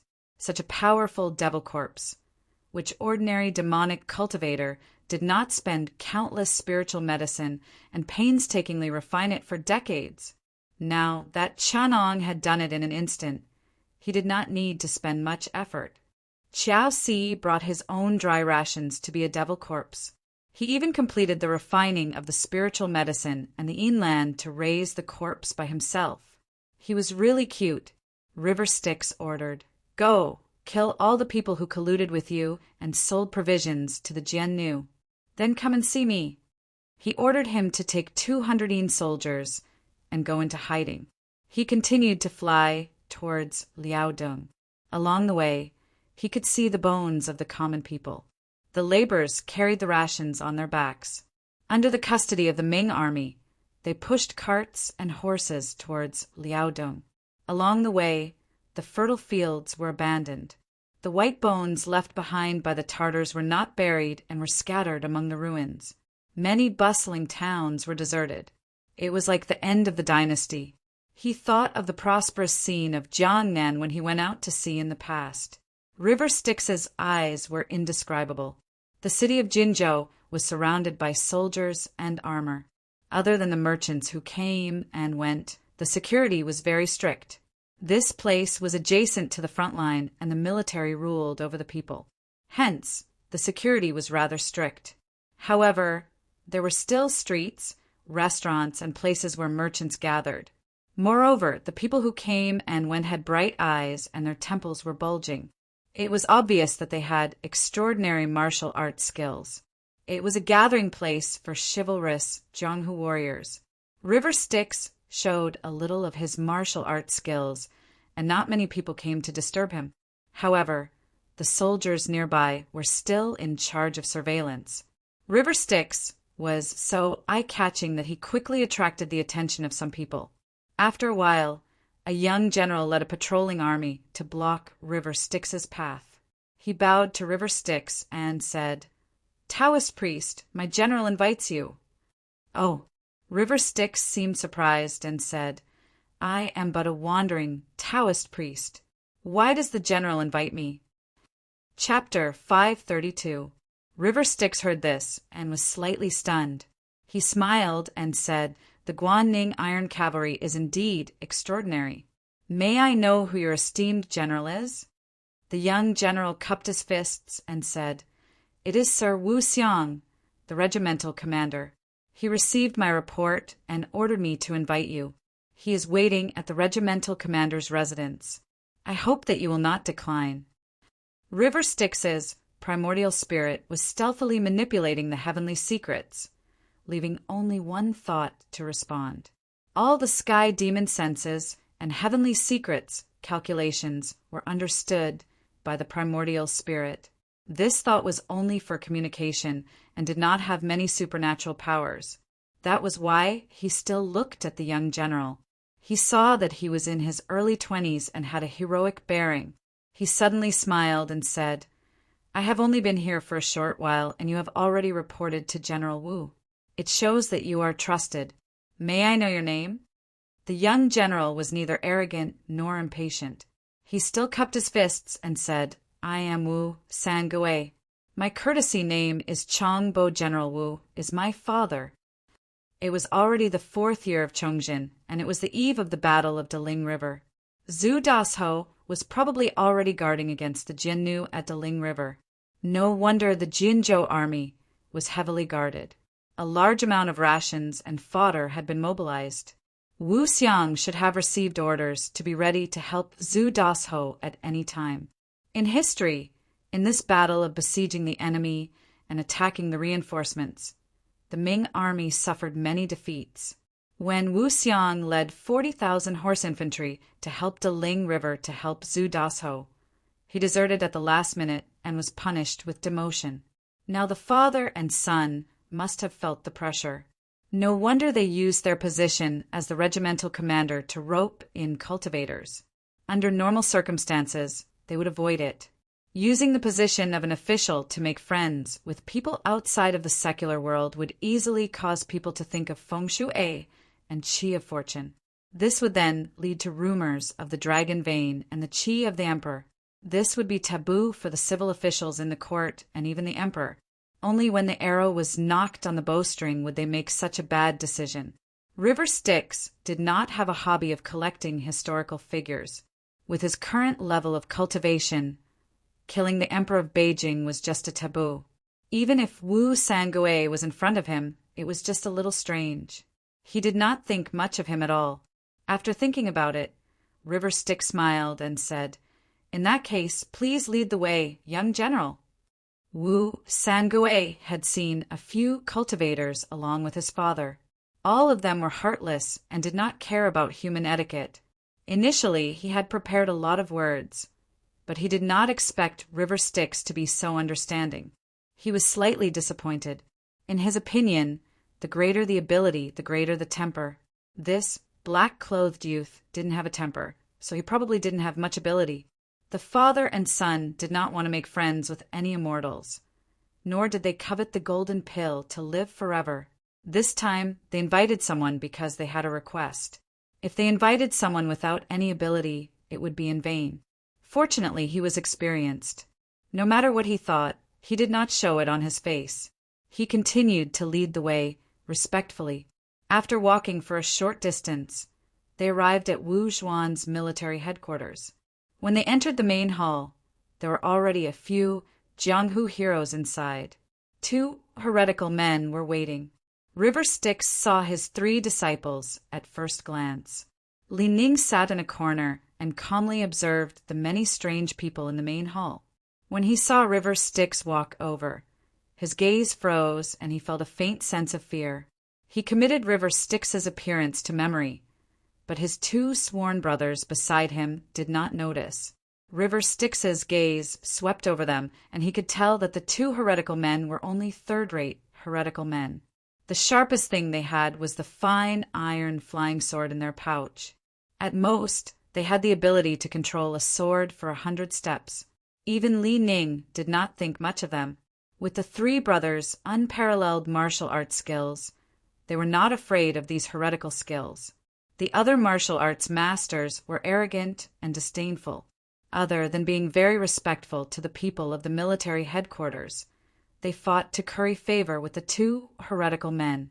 The atmosphere was not friendly and they looked down on each other. Li Ning and the other 2 were even pushed to a corner. Only the 2 heretical men were crowned at the top. Although Wu Sangui was not an ordinary person, he was still a bit young. He had some prejudice earlier, so he arranged for River Styx to sit at a place that was neither too far nor too close. Although he was still respectful, he was not as respectful as the 2 Taoist men before him. Everyone here was old and experienced. They had seen through Wu Sangui's little tricks and had looked down on River Styx. Even though there were people who wanted to curry favor with him, one of the silver-robed Taoist priests saw that River Styx had just sat down casually and did not come forward to greet him. He snorted coldly, "Humph." He maintained his status and did not want to argue with River Styx. However, he also dispelled the other people's desire to befriend him. Only Li Ning, who was sitting next to River Styx, nodded slightly in greeting. After a while, Wu Zhuan still had not arrived. Only Wu Sangui came to apologize on behalf of his father. He said, My father has received an urgent order from the imperial court and has to be delayed for a while. I have specially ordered him to come down and apologize. Please do not take offense and wait for a while." He then went to the back hall and asked for the best tea to be served to the guests. Seeing this, someone thought to himself, "Could it be that Master Wu has invited so many people, but he does not know who is truly capable and is hinting to us to show off? There are so many people here. How can I have the chance to show off? Why don't—" He made up his mind and looked around for people to show off. He saw that the others were not to be trifled with. Only River Styx, Li Ning, and the others were sitting in a corner. He glanced at River Styx and immediately turned his gaze away. He felt that it was best not to provoke those mutants. He then looked at Li Ning and the other two. Li Ning and the other two were known as the three heroes of Qilu and Lu, and were quite famous in Jianghu. But here, he was the only one who knew them well. That person was confident that his martial arts were far superior to Li Ning and the others. If the others were not experts of the same generation as him, then they were unknown and unfathomable. Such people were the most likely to cause trouble. It was better for someone like Li Ning, who had some reputation and knew his background, to show off his power. He immediately slammed the table and laughed coldly. I heard that some of the younger generation, with only a little bit of skill, were called the three heroes. How can such people, who deceive the world, be worthy of sitting with me? Hearing this, Li Ning, who was the oldest, was able to keep his composure. The youngest, Zhou Chun, could not hold it in any longer. He laughed and said, "May I know who is speaking? Have we brothers offended you in any way?" When the old man heard his brother mocking him for being unknown, he immediately took the opportunity to explode. He gathered his strength and lightly flicked the teacup in front of him. 2 scalding water droplets fell into his palm. He threw them out skillfully, and like steel pillars, they stirred up a sharp wind. At the same time, he shouted, "Who are you to interrupt when I am speaking?" Even Li Ning could not hold back his actions. Zhou Chun used the mantra of Tian Luo's cunning way. With a twist of his hand, he caught the 2 water droplets in his hand. The strange qi of Tian Luo's cunning way circulated in his hand, and 2 spiraling yin and yang qi were injected into the water droplets. The water droplets immediately condensed into needles, and he threw them out. Yin and yang intersected silently, but their speed was 3 times faster than when they came. Chapter 5:33. That old man was also a veteran of the martial arts world. He had a nickname called the Iron Elder, which meant that this old man's hidden weapons were swift and fierce. When a pair of iron beads were thrown out, they were like rolling beads in a flowing cloud, making it impossible for people to defend against them. He used tea as rolling beads to show off his skills in front of Wu Sangu. Secondly, his hidden weapon skills were extraordinary. If he used the tea beads to hit Zhou Chun's eyes, he would be blinded. It was definitely not because he was soft-hearted and wanted to punish Zhou Chun a little. Zhou Chun was annoyed by the old man's ruthlessness. This time, he used 80% of his power to turn a soft and light water bead into a soft gold ball that carried a great force. When the old man caught the bead, the water bead exploded and shattered the old man's iron hands that were as tough as steel. The level of his martial arts and the ingenuity of his strength could be said to be earth-shattering. He had already entered the peak of the martial arts world. For a moment, no one in the hall dared to make a sound. The rest of the martial arts world and Jianghu heroes were all shocked. Elder Tai dared to steal the limelight. His martial arts skills were the highest among the group, but he couldn't even last 1 round and was defeated. The rest of the people didn't dare to sit still and let Elder Tai wail on the ground. These people were fine, but Zhou Chun's move had angered another person who wasn't a martial artist. The silver-robed Taoist cultivator's face was gloomy, as if he thought Zhou Chun didn't give him face. He suddenly sneered and said, "What a Jianghu's bridge! You are just a child's play in front of me. What an arrogant person!" He took a sip of the hot tea and spat it out. The tea turned into rain and drizzled down, smearing onto Old Iron's palms. The tea seeped into the meridians of Old Iron's palms and dissolved the clotted blood in his neck. His palms turned as white as jade. Everyone here had keen eyesight. They could see that the blood clots on Elder Na Tai's palms had disappeared. His muscles and bones had been refined by the elixir. Not only were his injuries healed, but his martial arts skills would also be restored. If this old man's bones were a bit stronger, he would be able to use this opportunity to advance to the next level. Such a godly technique was enough to stun everyone. Their eyes even turned red as they thought to themselves, "What is a godly technique? This is a godly technique." Elder Tai looked at his palm that was enveloped by the cool air and was so moved that tears streamed down his face. He was also a tactful person and knew that this was a one-in-a-million opportunity. He suddenly knelt down and kowtowed to the silver-robed Taoist, saying, "This old servant has received the help of Taoist, Master Taoist. You have practically saved my life. This lowly body of mine has no way to repay you, so I am willing to become a slave under Taoist, Master Taoist." This action greatly exceeded everyone's expectations. Someone whispered, "What a cunning old man! If he really managed to snatch away such a good opportunity, then what would a little bit of face count for? That old man would use this opportunity to curry favor with an expert, and his future achievements would probably be limitless. To have such an opportunity, it's really—" His tone was filled with jealousy that could not be concealed. Another person chimed in, "That's right. He really got off lightly." He secretly glanced at Li Ning and the other two and said in an even lower voice, "Look at the three heroes of Qilu. Their martial arts are top-notch. So what? With this opportunity, this Elder Tai has the hope of becoming an immortal in the future.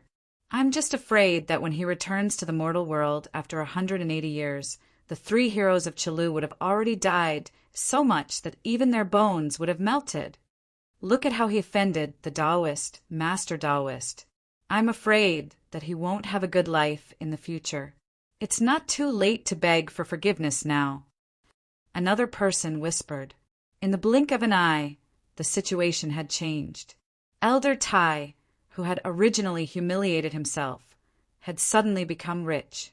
The three heroes of Qilu, who were originally shocked, seemed to have no future. The silver-robed Taoist's face revealed an arrogant expression of having great power and the ability to control life and death. It was obvious that he was extremely pleased with himself. Even a blind person could see that he looked at everyone else as if they were ants. However, no matter what these people of the martial arts world thought, they all had a fawning expression on their faces. This made the Taoist, Master Taoist, seem to be even more superior. River Styx watched coldly from the side. He had seen the inside story of the Taoist, Master Taoist spell. It was not a powerful technique, but he had used an illusion spell to fool the mortals here. When he was drinking tea, he had stuffed a blood circulation pill into his mouth and then cast a sweet rain incantation. With Chun Eng's mana, the sweet rain incantation was enough to revive the dead and reverse yin and yang. It was a supreme supernatural power, but the Taoist master could not even summon a drop of the sweet rain incantation. He had to use tea as an excuse. The sweet rain incantation only had the effect of turning tea into water. It was clear that not only was his supernatural power ordinary, his mana was also very heterogeneous. In order to show off his power, he had probably used the sweet rain incantation as his trump card.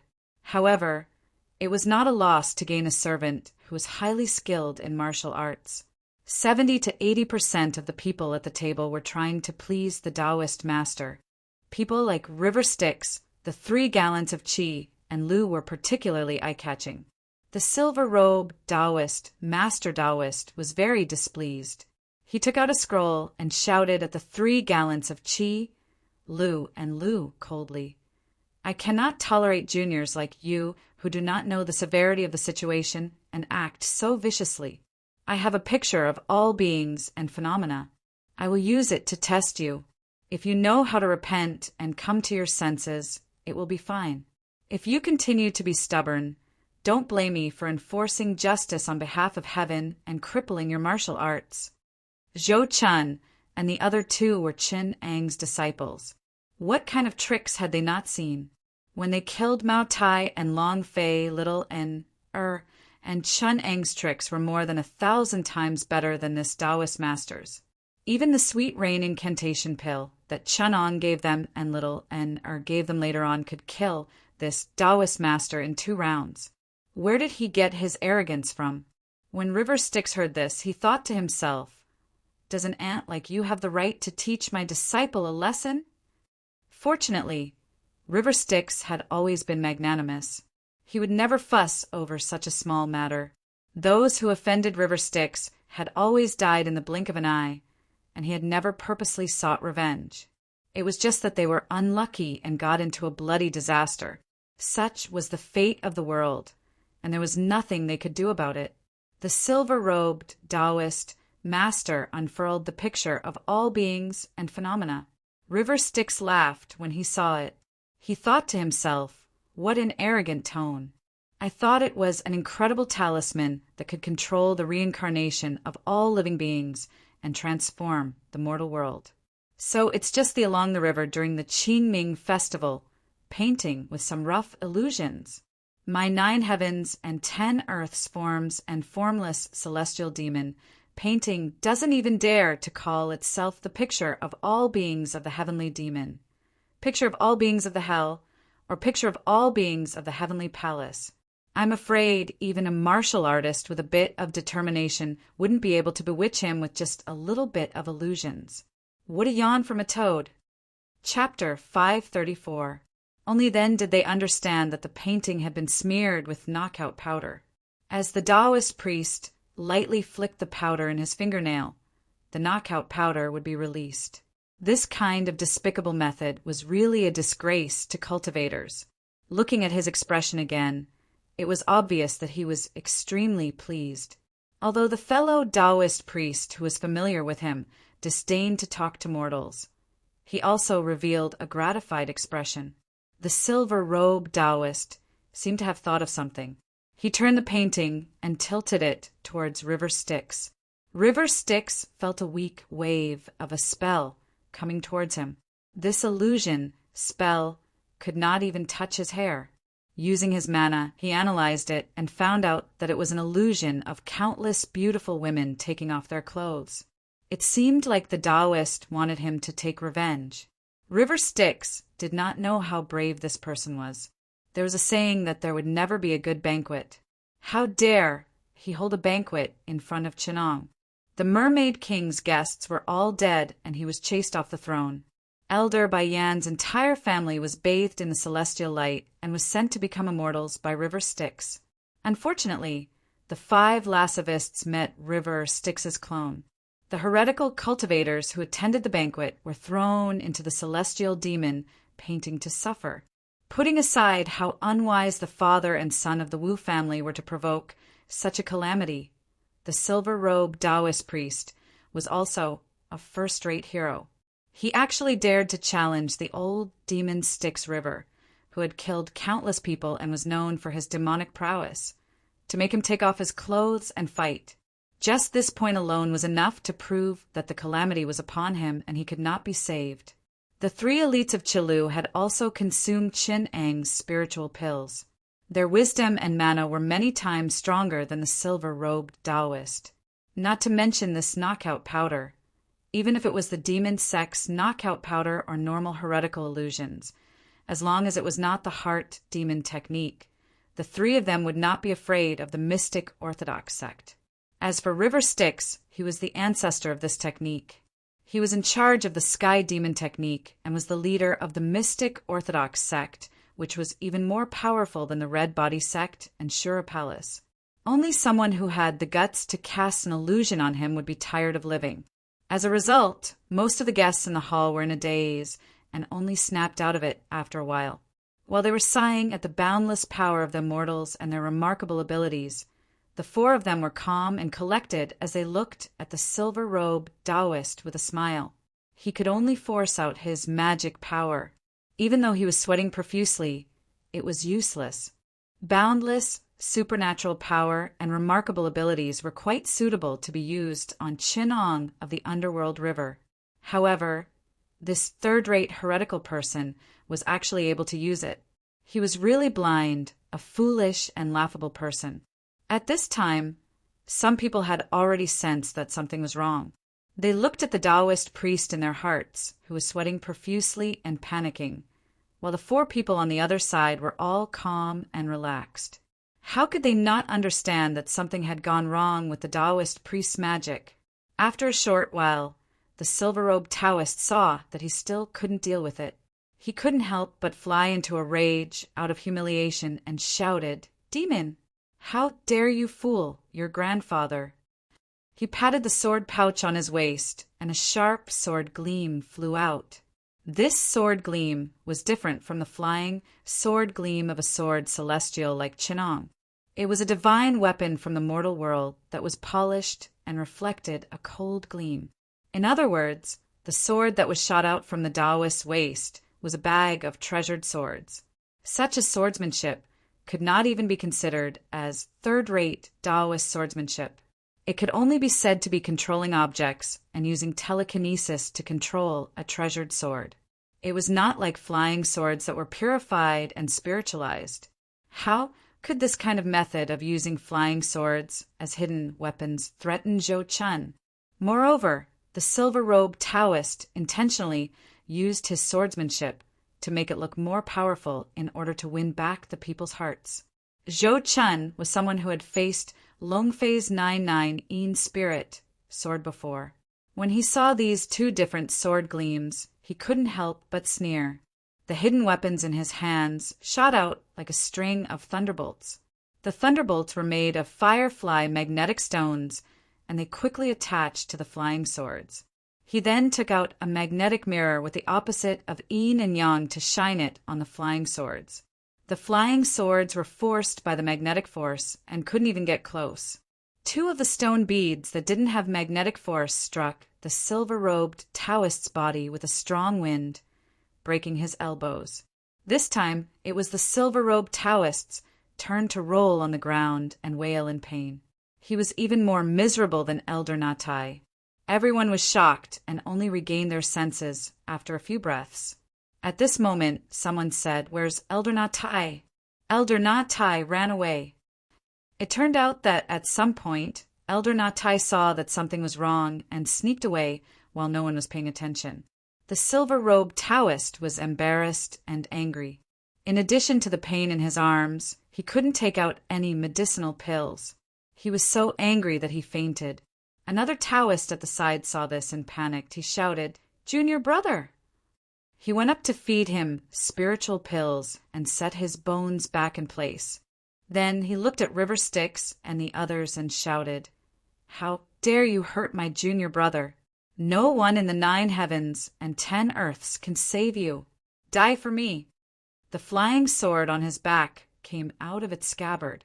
This time it was a real sword gleam.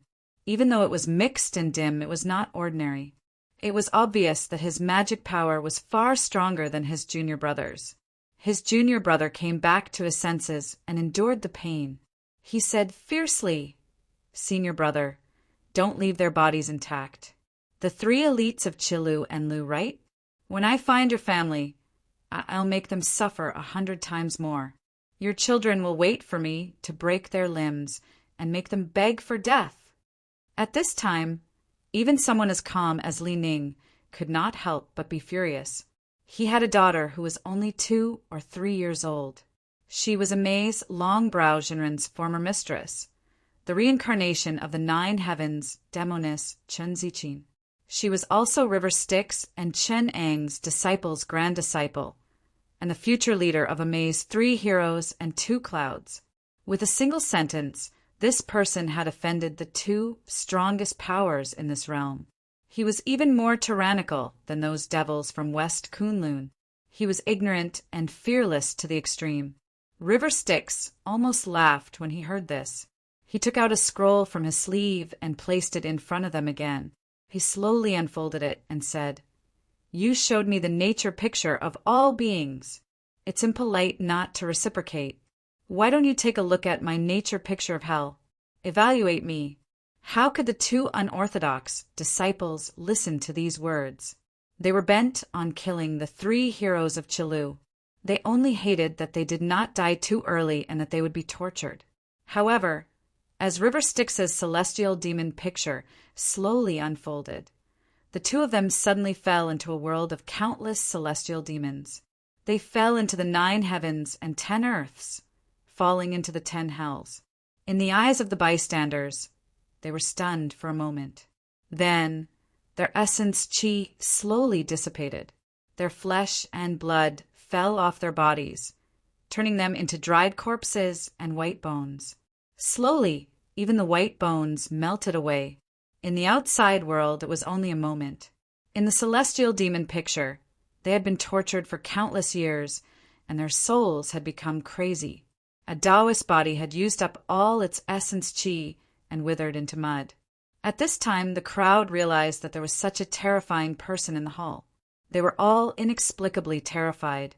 River Styx slowly kept the celestial demon picture and looked at the 3 heroes of Chilu.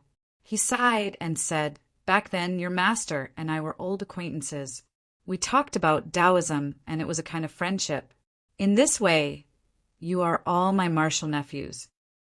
The 3 heroes of Chilu did not know that they had such a powerful backer.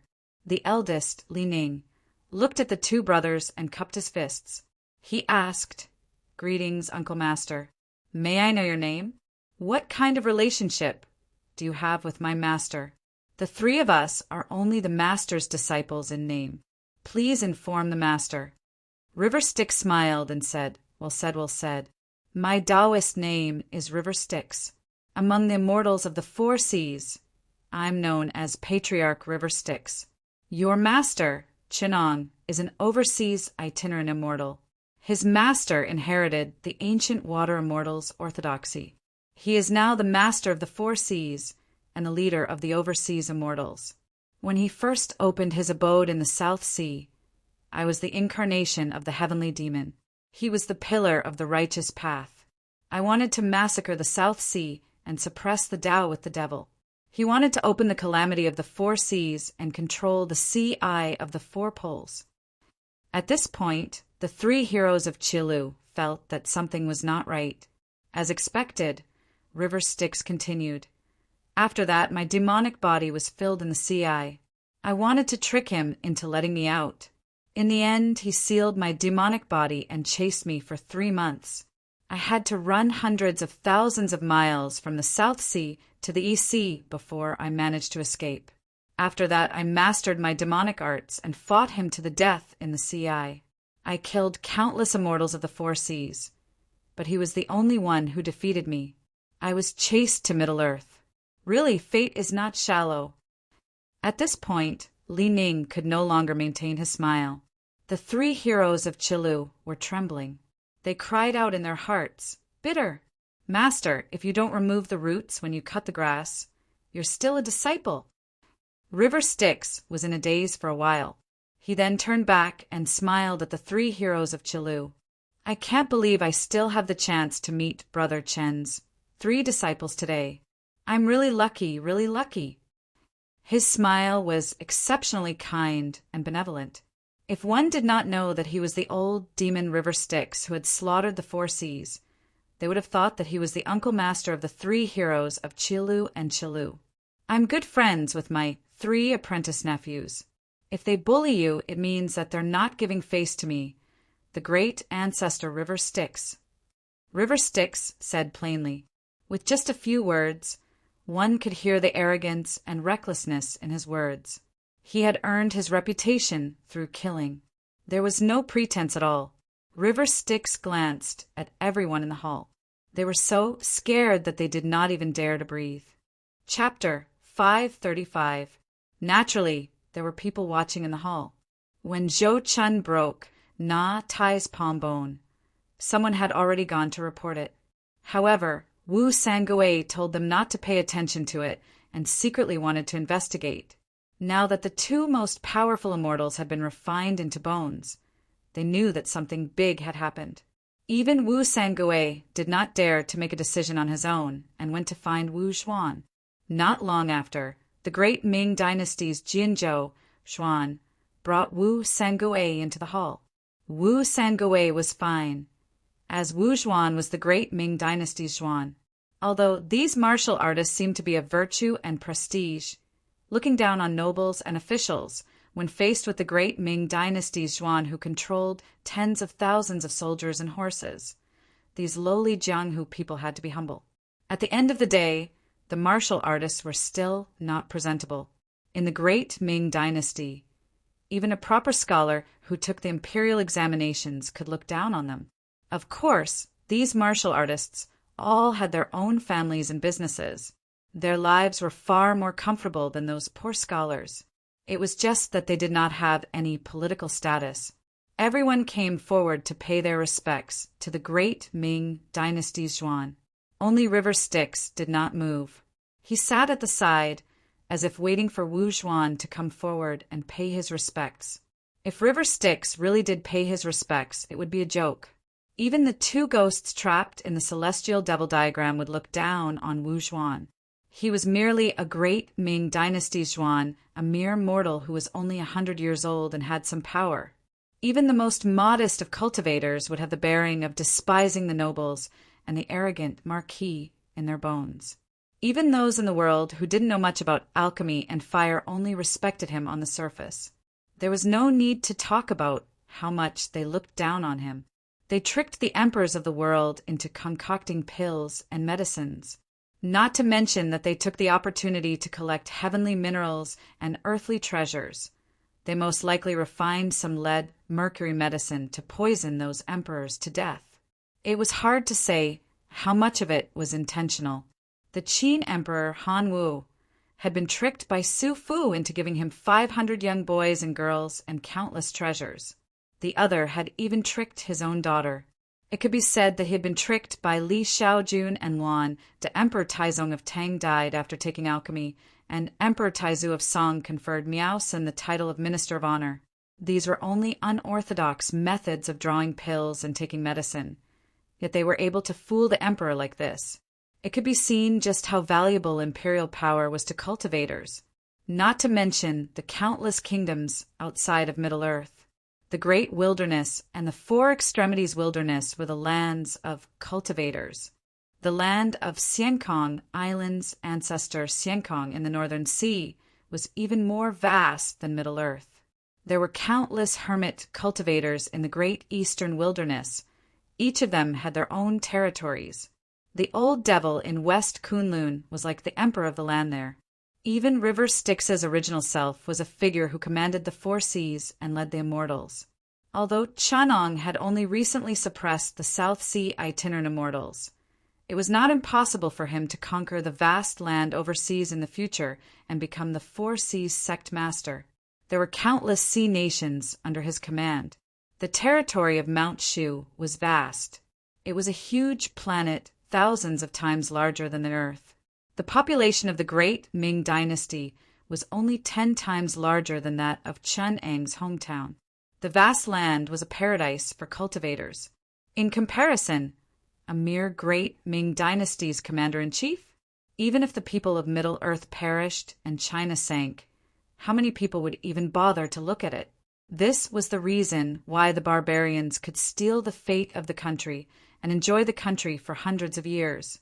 Not to mention the universe's 6 freaks and the Greenwood immortal, who viewed mortals as ants. Even the Ming dynasty's royalty like Kai Weiseng and Zhu Yimu felt that their country was not as important as ascension. Even if Chong Zhen grabbed this ancestor's trousers and begged, if it was the Tao, he would probably be scolded. Get lost, don't disturb my ascension. Wu Zhuang seemed to have been a commander-in-chief for too long. He was flattered every day and forgot himself. He actually thought he was someone important. Seeing how disrespectful River Styx was, he frowned and thought to himself, this young Taoist is so rude. Although martial arts are cheap and scholarly, with my status as the commander-in-chief, I have to treat the princes with courtesy. These people who don't belong to the secular world really don't have rules. Only Wu Songwe's mind was slightly clearer. He knew that the person in front of him was a ruthless person who would kill at the slightest provocation and grind bones into ashes. He secretly tugged at the corner of his father's clothes. Wu Zhuang then came back to his senses. He cupped his fists and said, "Everyone here is a pillar of our great Ming dynasty. Please forgive me for not being able to welcome you earlier." He continued, "Now that the northern captives are knocking on the border and the soldiers are surrounding the Daling River Castle, the border is in danger. Although General Zhu Dasho is in charge of the Daling River Castle, it is not appropriate to capture 1 million people from the north. I hope that everyone will help the great Ming dynasty for the sake of the people of Middle-earth. I will not be stingy with my rewards. I will report this to the imperial court and reward you according to your contributions. Everyone, conferring the title of wife and son is the aspiration of a husband." Hearing that conferring the title of wife and son was conferred, River Styx and Li Ning did not have much reaction. However, the others were moved. Their eyes flashed, although they did not show it on the surface. They were moved in their hearts. Only Li Ning and his brothers were slightly solemn when they saw the words people of Middle-earth. Li Ning only cupped his fists and said, "What is Sirwanas for?" Wu Zhuang saw that success was imminent and did not care about Li Ning's rudeness. He smiled and said, "Now that Jinzhou has sufficient soldiers and rations, it is not difficult to rush to the Ling River Castle's aid. However, that slave Jian is best at besieging and attacking reinforcements, which is why I am slightly worried. If there is a righteous man who can sneak into the Daling River Castle under heavy military encirclement and contact General Zhu Dasho for me, and the two of us can cooperate and make slave Jian return without success." When the people heard this, they did not care about Wu Zhuang's high position and were in an uproar. Someone secretly said, "Isn't this suicide?" Hearing this, the others all nodded. Under heavy military encirclement, how could it be easy to communicate? Although their martial art skill was not bad, there were also strong men in the Jianyu army, not to mention the traders of the Central Earth who used their martial art to become an official in the later Jin dynasty. Even if their martial art skill was as good as that of a deity, they would not be able to withstand the encirclement and suppression of more than 1,000 elite soldiers. These people were people who cherished their lives. No matter how nice they said it before, they were now evading the responsibility. They came here to achieve meritorious deeds for glory, splendor, and wealth. If they lost their lives, what was the use of glory, splendor, and wealth? Wu Zhuang saw that they were all evading the responsibility and looked like they were in a difficult position. He could not help but feel angry. Of course, he was not willing to sacrifice his life for the country, but now that the others were not willing to sacrifice their life for the country, to help him get promoted and make a fortune, he became angry instead. Of course, his skills were still a little shallow. If it was the officials of Middle East, they would definitely think of using this opportunity to obstruct the border army, suppress the officers and soldiers, and use culture to suppress martial arts. This would cause the border army to suffer heavy casualties, and he would find a good way to get promoted and make a fortune. As long as the country did not perish, he could report that the border army was in chaos and borrow the hands of slave Jian to eliminate it. Not only would he not be at fault, he would also have meritorious deeds. Chapter 536.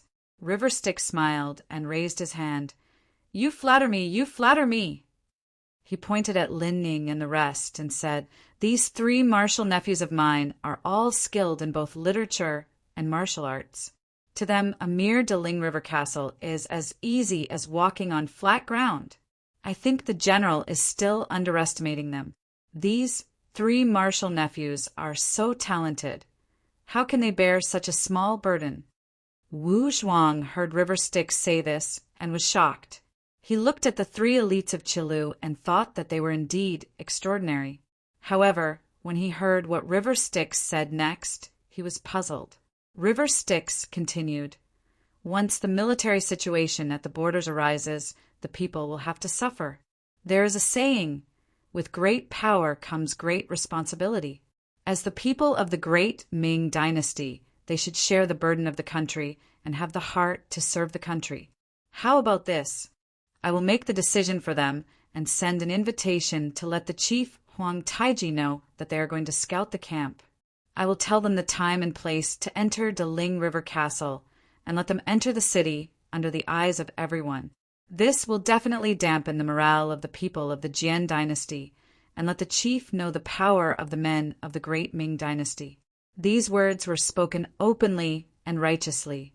Everyone in the hall could hear the sound of these words falling on the ground. They could not help but look at him and thought, I wonder what kind of enmity this Taoist has with his 3 nephews. Why is he so eager to send them to their deaths? Wu Zhuang also thought, I have heard of the 3 elites of Qilu and Qilu. They are indeed quite famous. However, is this Taoist really their martial uncle? If that wasn't the case, why didn't the 3 of them refute him when he said such ruthless words? Could it be that they really have the intention to sacrifice their lives for the country? For a moment, everyone in the hall was in a trance, and there was dead silence. Only Li Ning and the other 2 could not voice their bitterness.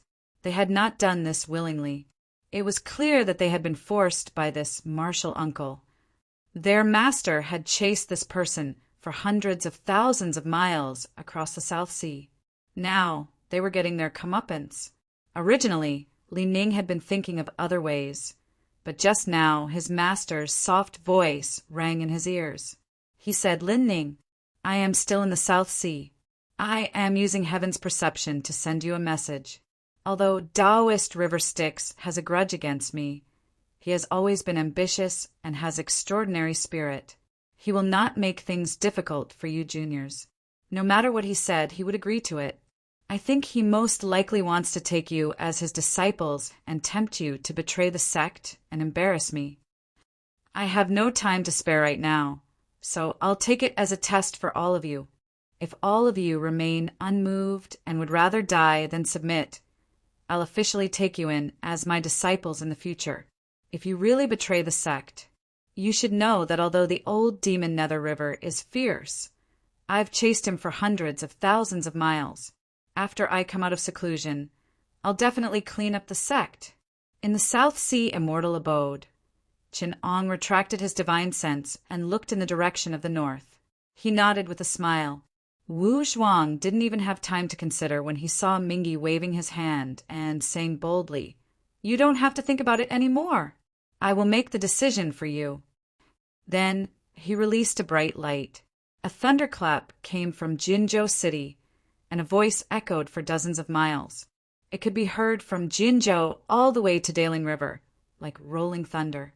Chief, barbarian slave Huang Taiji, listen up. I, Wu Zhuan, am the commander of the great Ming army. I see you all as pigs and dogs. In the past, your father served Li Chengliang like a slave and drank his excrement like it was sweet dew. I am not talented, so I will follow the example of my ancestors and enslave you like pigs and dogs. I will kill a mere barbarian slave like slaughtering chickens and ducks. Listen up. Tomorrow at noon, I will send 3 experts, Lin Ning, Yangda, and Zhou Chun, to Deling River Castle to contact General Zhu Dasho. What can you do to me? Ha ha.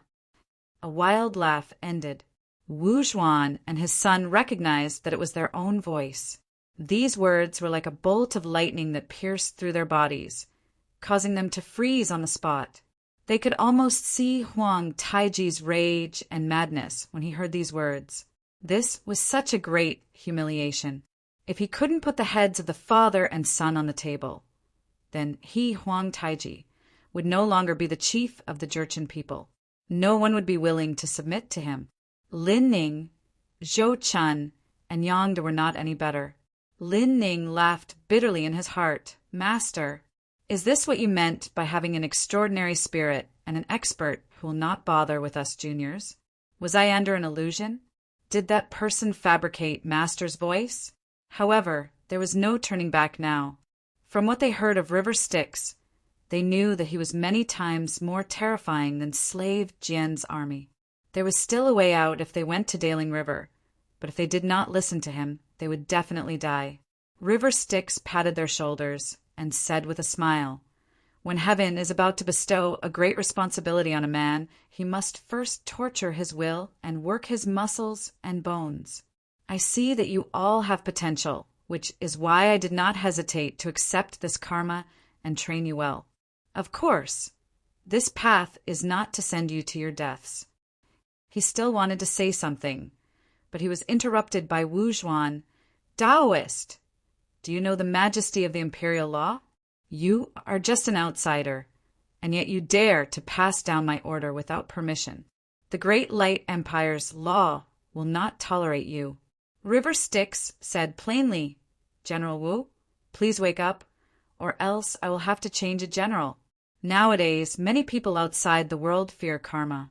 Only River Styx is not. If this Great Light Empire's law is wrong, then I will change another one. I do not care whether it is the Great Light Empire's law, the Great Tang's law, or the Great Song's law. As he said this, he raised his palm horizontally, and endless devil thoughts entered it. It transformed into a world, and the father and son of the Wu clan were thrown into it, possessing a person formed by a strand of thoughts.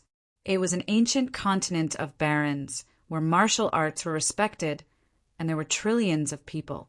Martial artists could break through the void, shatter the heavens, and ascend to the martial world.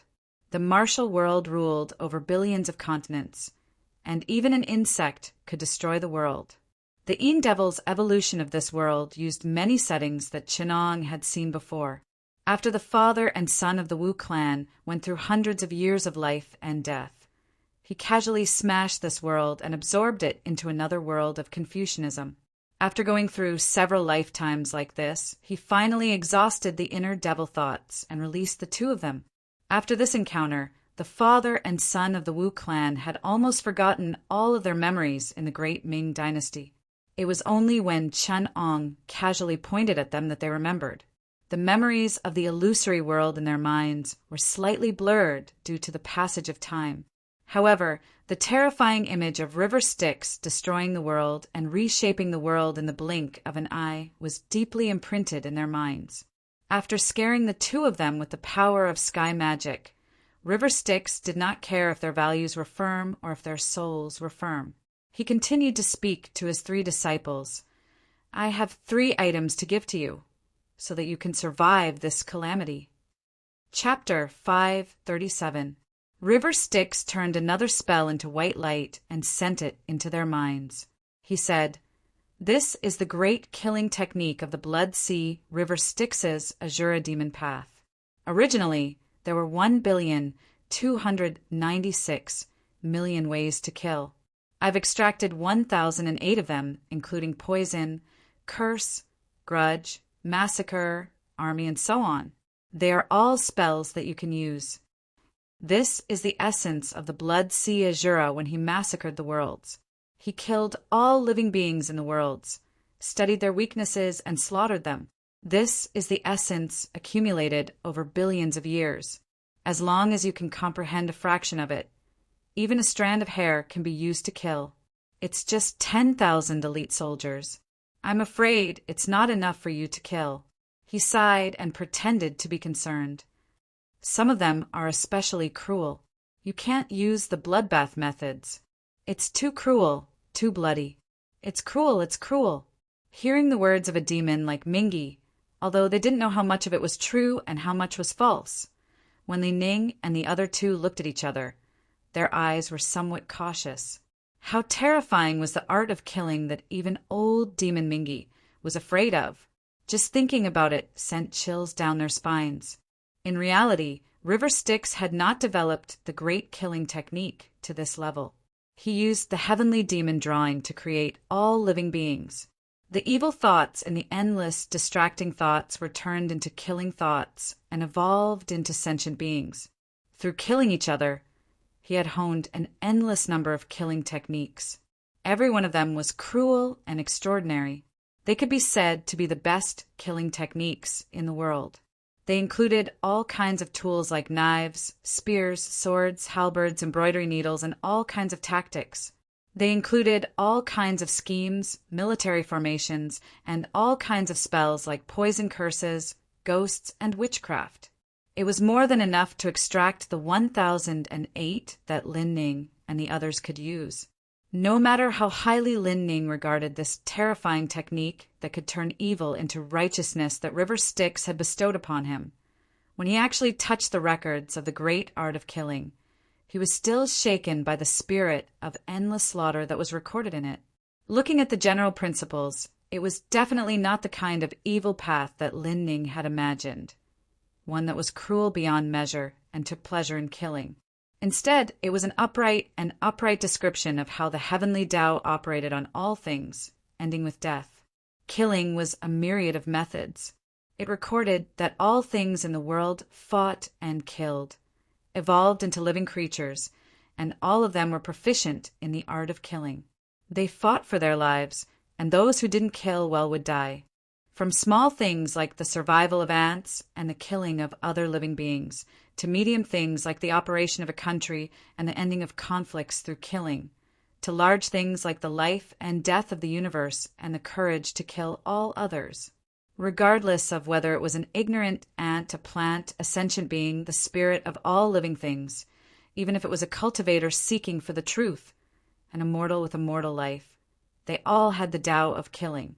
The spirit of this technique could not be described as insignificant, even though Lin Ning and the other two had a negative impression of it at first. When they read it, they could not help but be deeply shocked by the picture of all living things in the world depicted by this technique. This technique was not empty talk about the great Tao. It sought to be real and reliable. The various methods of killing that were recorded perfectly matched the murderous instinct in one's heart. Without the stimulation of one's inner demons, one would feel intoxicated. Although River Styx saw that the few of them were resisting on the surface, he had already secretly accepted this technique. He even nodded and smiled. That's right. In this world, don't tell me one only survives by being vegetarian and praying to Buddha. Doesn't it depend on killing other living things, even killing one's own kind, killing everything in order to fight for a place to live? Therefore, my River Styx's Tao of killing runs through the end of the universe. There will be a day when Taoism and Buddhism will end, and there will be a day when the rules of etiquette will be broken. Only the Tao of killing will end with the universe. Hearing his words, Li Ning and the others finally woke up with a start. Drenched in sweat, they struggled out of their killing instincts. They were so terrified that they didn't dare to look at this killing art anymore. Trembling, they said, "This is the true devil." If one learns this technique, one will definitely prioritize killing in everything he does in the future. All karma and endless restraints must be resolved by killing. If it is as it says, if one's thoughts are not clear, then all conflicts and entanglements in the world will be resolved by killing. Although it looks like evil has turned to the right path, in reality, it is silent, ruthless, and cruel. It is even scarier than those evil techniques. Killing can't solve all problems, but it can solve most problems.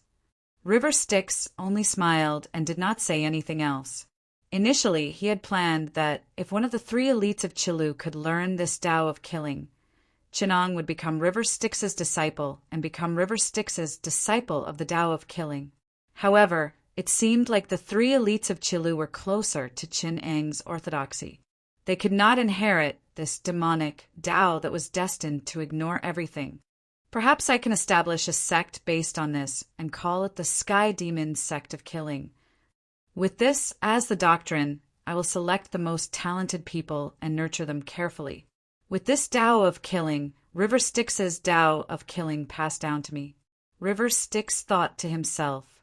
In the end, he pointed between the three elites of Qilu's brows and bestowed them with a demonic scripture. It was the entry method of his orthodoxy.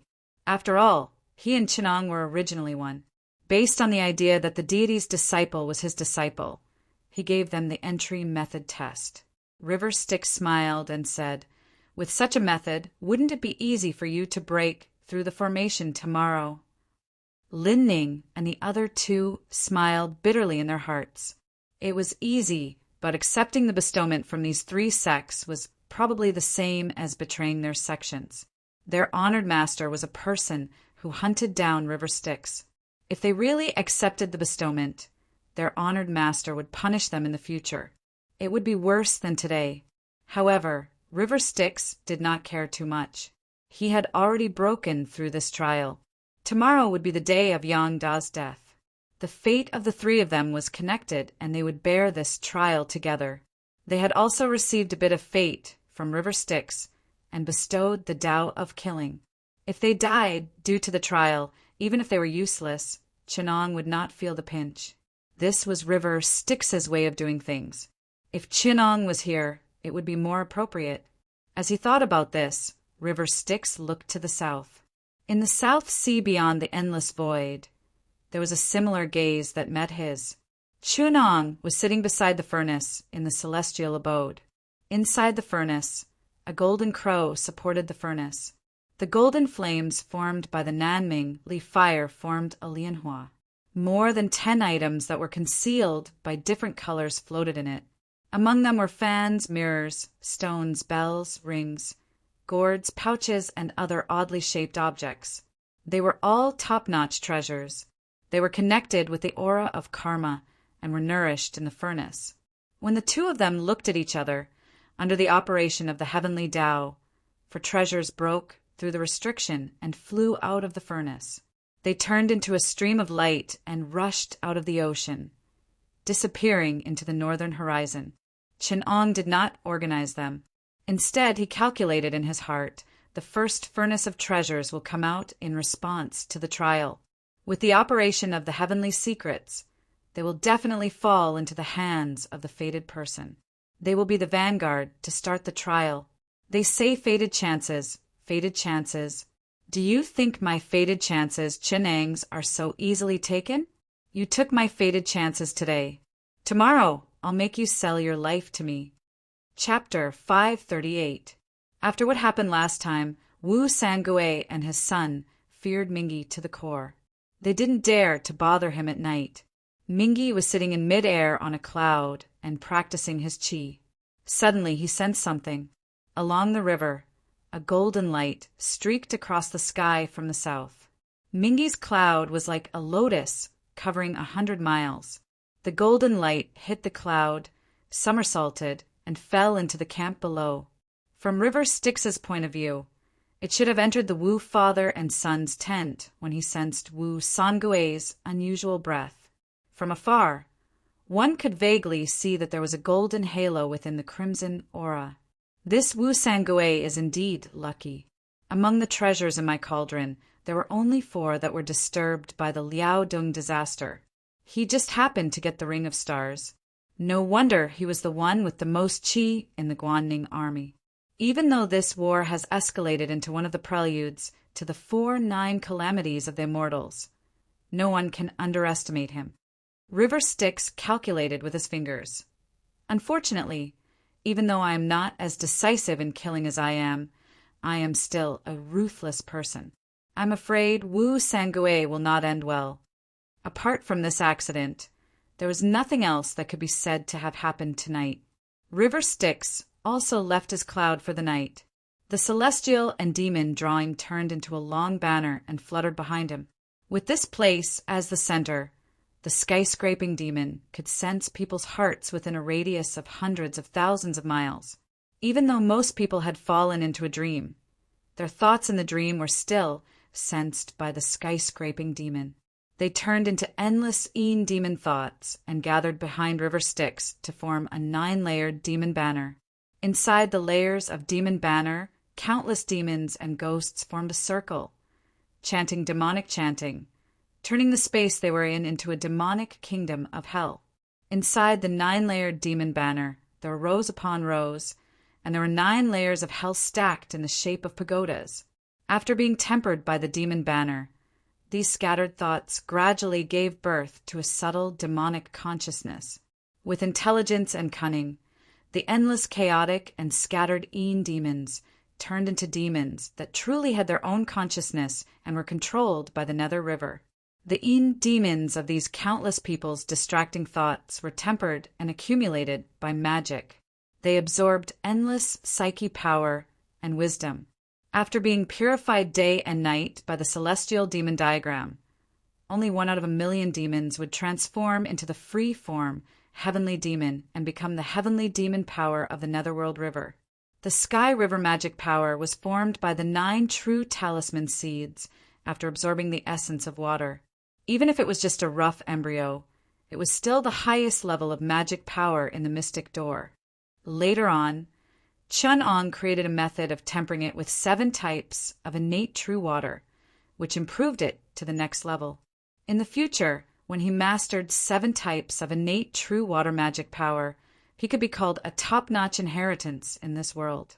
It was not inferior to the Tai Ching Celestial Light, Shan Qing Celestial Light, Jade Clear Celestial Light, and other true teachings of the 3 clear ones. Now, River Styx used the Blood River magic power that was a variant of the Sky River magic power, which was formed from the Blood Sea magic power. He used the Blood River magic power to enter the path of diabolism and created the 9 heavens, 10 earths shape and formless celestial demon drawing, the Sky Demon's secret technique. Therefore, River Styx cultivated both the Blood Devil and the Sky Demon Tao. Putting aside the Blood Devil Tao, the Blood River magic power was born from the Sky River magic power and was originally the best path of diabolism magic power. However, the Sky magic power did not have a foundation, and it was only used by the Blood River magic power. It was fine in the short term, but in the long term, the Sky Demon's foundation would definitely be eroded by the Blood Devil, and it would fall behind the Blood Devil magic power. Therefore, River Styx had long wanted to create the foundation of the Sky magic power. It was a pity that even the true teachings of the mystic devil of the Sky Demon orthodoxy in this realm, the Red Body sect, the Child Sand God, the Old Devil Red Lotus of the Sea of Constellations, and the others had only learned some of the skills of the mystic door's chi refinement to enter the path, and mixed it with the Blood Sea Azura's Blood Devil Tao's foundation of transcendence magic power to cultivate a slightly mixed Tao foundation. The true Mahesvara, heavenly demon orthodoxy, only learned to cultivate the skills of the fiend gods. He hoped to use the fiend gods to refine his own body and become a sky demon. He did not have a solid foundation at all, and the complete inheritance that was passed down through the generations. River Styx still needed to supplement the foundation of the transcendence, magic power. Fortunately, Chun-Ong was indeed the incarnation of a projection of an almighty being from another realm. With the true teachings of the fiend gods and fiend gods passed down by the mystic devil sect in this realm, he created a treasure of Tao like the diagram of gods and fiend gods. Ever since he cultivated this diagram overseas, he studied the inheritance of the Buddhism sect, the archenemy of the heavenly demon tribe, and finally succeeded in cultivating the sky magic power. His Mahesvara heavenly demon path was far different from the mystic door's chi refinement and primordial spirit lineage. It was closer to the Buddhism sex, psyche power, and consciousness. The Buddhism sex transcendence magic power used the psyche as the foundation and the consciousness as the basis. There were 9 senses: eyes, ears, nose, tongue, body, mind, and consciousness. His Mahesvara heavenly demon path was different from this realm, but compared to the mystic door's chi refinement, it was closer to the Buddhism sex psyche power. Hence, the sky magic power was also a type of psyche power. The mystic door's transcendence magic power was a talisman true seed, and the sky demon path's transcendence magic power was his Mahesvara heavenly demon. It was refined from the demonic thoughts of all living beings, and had 9 senses. It was a psychic, his Mahesvara heavenly demon. The diagram of gods and demons in the Netherworld River gathered the distracting thoughts of all living beings and turned them into endless demons. Among the endless demons, one could sense them with magic and secretly refine them with demonic spells. Only then did they give birth to infinitely cunning and intelligent demons. Then they were tempered by the diagram of gods and demons and used their own Taoist heart to sense them. Only then did they suddenly sense one of the millions of demons and turn it into his freedom incarnation, heavenly demon, and a magical power. The sky magic power was cultivated, and the first thought of his Mahesvara, heavenly demon, jumped out of the celestial demon diagram and became the heavenly demon, primordial spirit. Next to the river of blood that was formed by blood, sea, primordial spirit, it turned into the shadow of a heavenly demon. Then more and more of his Mahesvara heavenly demons jumped out of the celestial demon diagram and integrated into the heavenly demon, primordial spirit. By the time the sun rose in the east, there were already 1,800 of them, and the heavenly demon, primordial spirit, seemed to have a physical form. River Styx already knew that the heavenly devil primordial soul should be formed by 129,600 thoughts, which was exactly the number of 1 yuan. All these years he had transformed into the great freedom, heavenly demon, and had endless magical powers. The heavenly demon, primordial spirit, that he transformed into could be called the great freedom, heavenly sun, and was on par with the Buddhas. This orthodoxy was no longer inferior to the orthodox teachings of the Buddhist faction. After he transformed into a rainbow and ascended to the western pure land of ultimate bliss, it was unknown whether the Buddhist faction had a higher level of inheritance. However, in the human realm of the land, the heavenly demon orthodoxy could be considered orthodox and was already a path that led to the heavens. River Styx, who had created this path, could now call himself the demon ancestor. This was because the heavenly demon primordial spirit and the great freedom, heavenly sun, were created by River Styx.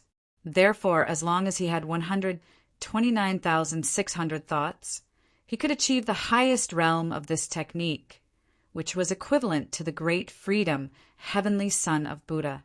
As for whether the heavenly demon orthodoxy would have higher changes, such as the legendary primordial heavenly demon, it would depend on River Styx's fate in the future. A wisp of purple gas disappeared between River Styx's brows, and the true fire of the sun slowly spread to the ground. The blood river behind River Styx's head and a dharma body that was exactly the same as a supreme demon body turned into 2 primordial spirits, one red and one black, and entered River Styx's consciousness. In the next instant, this physical body immediately disintegrated and reformed into a supreme demon body.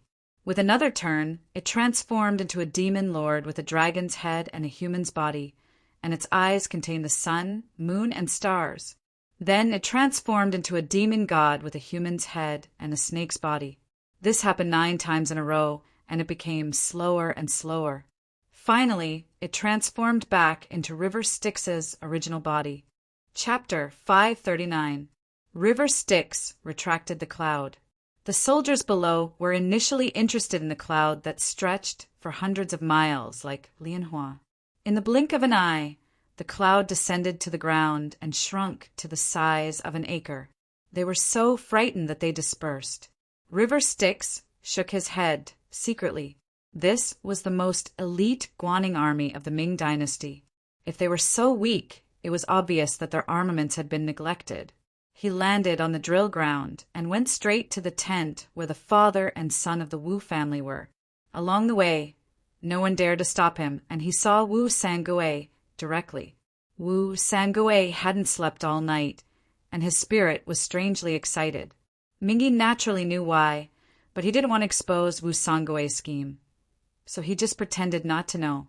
He asked in a nice voice, "Young general, where are my 3 good-for-nothing martial nephews?" Mingi even had the heart to crack a joke. He laughed and said, "Could it be that you let them go? I have already made the announcement. If they are not here, won't I lose face? Perhaps I will take you as my martial nephew and lead my men to take their names and charge into the formation." Wu Sangui did not take his words as a joke. He was frightened and thought, "Luckily, I kept an eye on the 3 heroes of Chilu. Otherwise, they would not want to die and would have secretly run away." Instead, they would have caused me trouble. They charged into the formation of the army alone, and even notified me in advance. Is this something a human can do? How did the masters of those 3 people offend him, their martial uncle? Why did they harm them like this? He hurriedly said, "Immortal, the 3 heroes of Chilu are still guests in the camp. I will send someone to invite them. Yesterday, you challenged them in the name of my father. Even if it was embarrassing for my father. It has nothing to do with you." Now that River Styx had cultivated the sky demon's primordial spirit, his first magical power was the ability to sense people's minds. He could even sense the thoughts of a celestial being. Those below the level of an individual immortal would not be able to hide anything. Wu Sangue's thoughts were as clear as the palm of his hand. Wu Sangue called a bodyguard over, whispered a few words in his ear, and let him go out. Mingi saw clearly that this bodyguard was none other than a martial arts master who had sat on the table yesterday. Although he was conscious now, his thoughts were restrained by a circular restriction, leaving only the thoughts of loyalty to Wu Sangue. He scanned with his primordial spirit. As expected, those who refused yesterday were generals who were not the Wu father and son's trusted subordinates. They all had this ring in their consciousness. He nodded to himself and said, "As expected, Wu Sangue didn't stay idle last night. He tried out the supernatural power of the bewitching star ring. It's a pity that this person doesn't know much about cultivation and didn't do it covertly enough. He even dared to use it under my nose. But that's good. I don't have to waste time killing these people. I wanted them to die for the country today. Since Wu Sangue has a use for them, then forget it. Based on my calculations, they won't be able to survive long in Wu Sangue's hands. Soon, it will be a great calamity for the Wu family's father and son.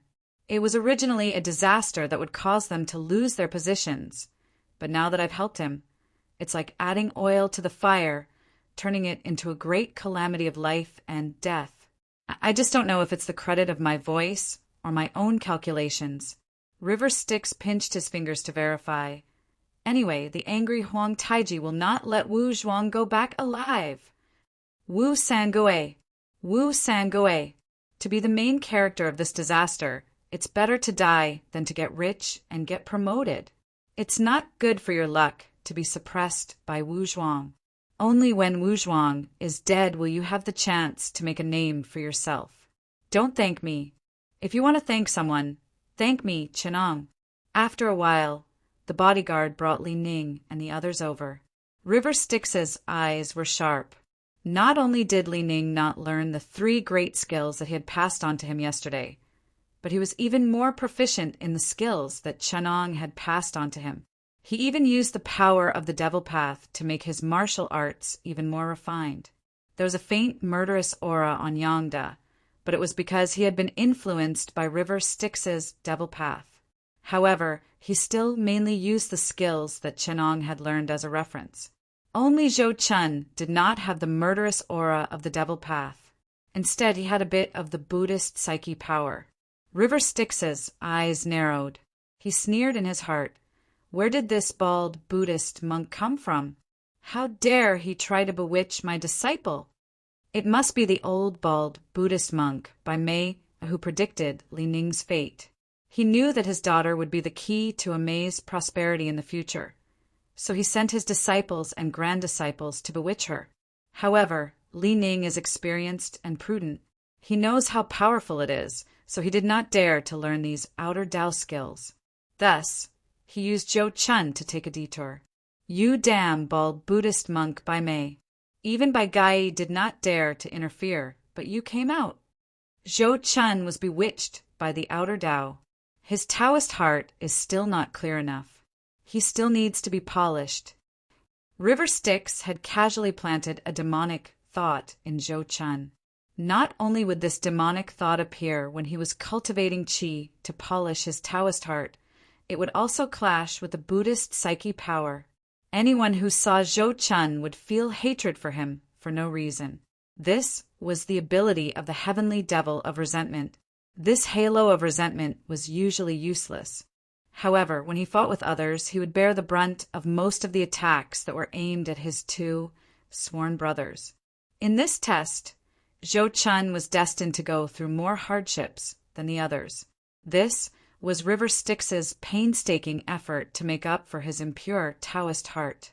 It definitely had nothing to do with River Styx's hatred for bald Buddhist monks. River Styx smiled and said, "Martial nephews, let's depart now. Uncle wishes you a safe return. This time, you must bring back Huang Taiji's head. If you can't, then bring back General Feng Dasho's reply." He paused for a moment and took out 3 items from his transcendent artifact pouch. "Uncle has nothing else to give, but I can still give you 3 weapons. Martial nephews, feel free to take them and go on a killing spree. Make sure that the Jian Nu won't be able to return from the north." Li Ning and the rest looked at the 3 weapons that were carved with countless strange runes in their hands. They did not look like decent things, so they could only nod and agree. The 3 of them climbed onto the 3 horses that Wu Sangue had prepared and galloped towards the Great Ling River Castle. Huang Taiji personally donned his battle armor and sat in the Jian Nu's camp. He faced the surrounding Bailey and Banner Master and shouted loudly in the barbarian language. "Today is the day that Ming General Wu Xiang announced that he would break through my great Jin's elite army and enter the Great Ling River Castle. Bailey, the Southerners have insulted my father Nurhasai. If I don't take down this person's head, how can I vent the hatred in my heart?" The Bailey immediately bowed down. The group of Nujin generals also said, "We will definitely avenge our master and make sure that they won't be able to return." Huang Taiji glanced at his brothers who were kneeling below and sneered, "Bailey, don't forget that my father is also your father. After being insulted like this, if I don't bring his head back, I will be unfilial and all of you will be guilty of the most heinous crimes." After knocking down these Bailey who wanted to use this to damage his authority, Huang Taiji then pacified them. The Ming general must have something to rely on if he dares to say such words. I think his voice seemed to be caused by a spell. Humph! That lowly Han thinks that he can damage my great Jin's reputation with a little sorcery? Send a letter to Yu Tuo and Ah Jigo and kill them at all the strategic locations from Jinzhou to Great Ling River. Chapter 540. Li Ning and the other 2 urged their horses to gallop towards the Ling River. All the way along the official road, they used their vital energy to protect the heart meridians of the fine horses they were sitting on to prevent them from dying from exhaustion. That Yu Tuo and Ah Jigo received Huang Tai's order to use their elite troops to guard the pass between the Ling River and Jinzhou, guarding the dangerous mountains and rivers. However, they were still lacking in manpower and could only set up 3 layers of obstruction. Not long after, Li Ning saw a group of hundreds of Nuzin tribes in the distance. They used spurs to trap horses and horses to guard a mountain pass. When the people there saw the 3 of them, they became slightly restless. The words that River Styx said yesterday had already spread throughout the entire army of the Jian Nu. Now that the Jian Nu was in high spirits, the whole army held their breath and wanted to make sure the Ming army did not return. As one of Huang Taiji's most trusted generals, Yu Tuo naturally hated the intruder to the bone. Every moment he wished he could capture the intruder with his own hands so that he could ask Huang Taiji for a reward. He led these hundreds of elite troops to guard the first pass, with the intention of snatching this reward. Seeing that Li Ning and the other 2 did not get angry but laughed, he pointed with the knife in his left hand and said decisively, "Sons, it is time to make contributions for the Jin kingdom. These 3 people insulted our master. If you cut off their arms, you will be rewarded with 50 taels of silver and 5 slaves. If you kill 1 person, I will reward him with 100 taels of silver and 10 slaves. If you kill all 3 of them, I will promote you to Niu Lu Zhangjing.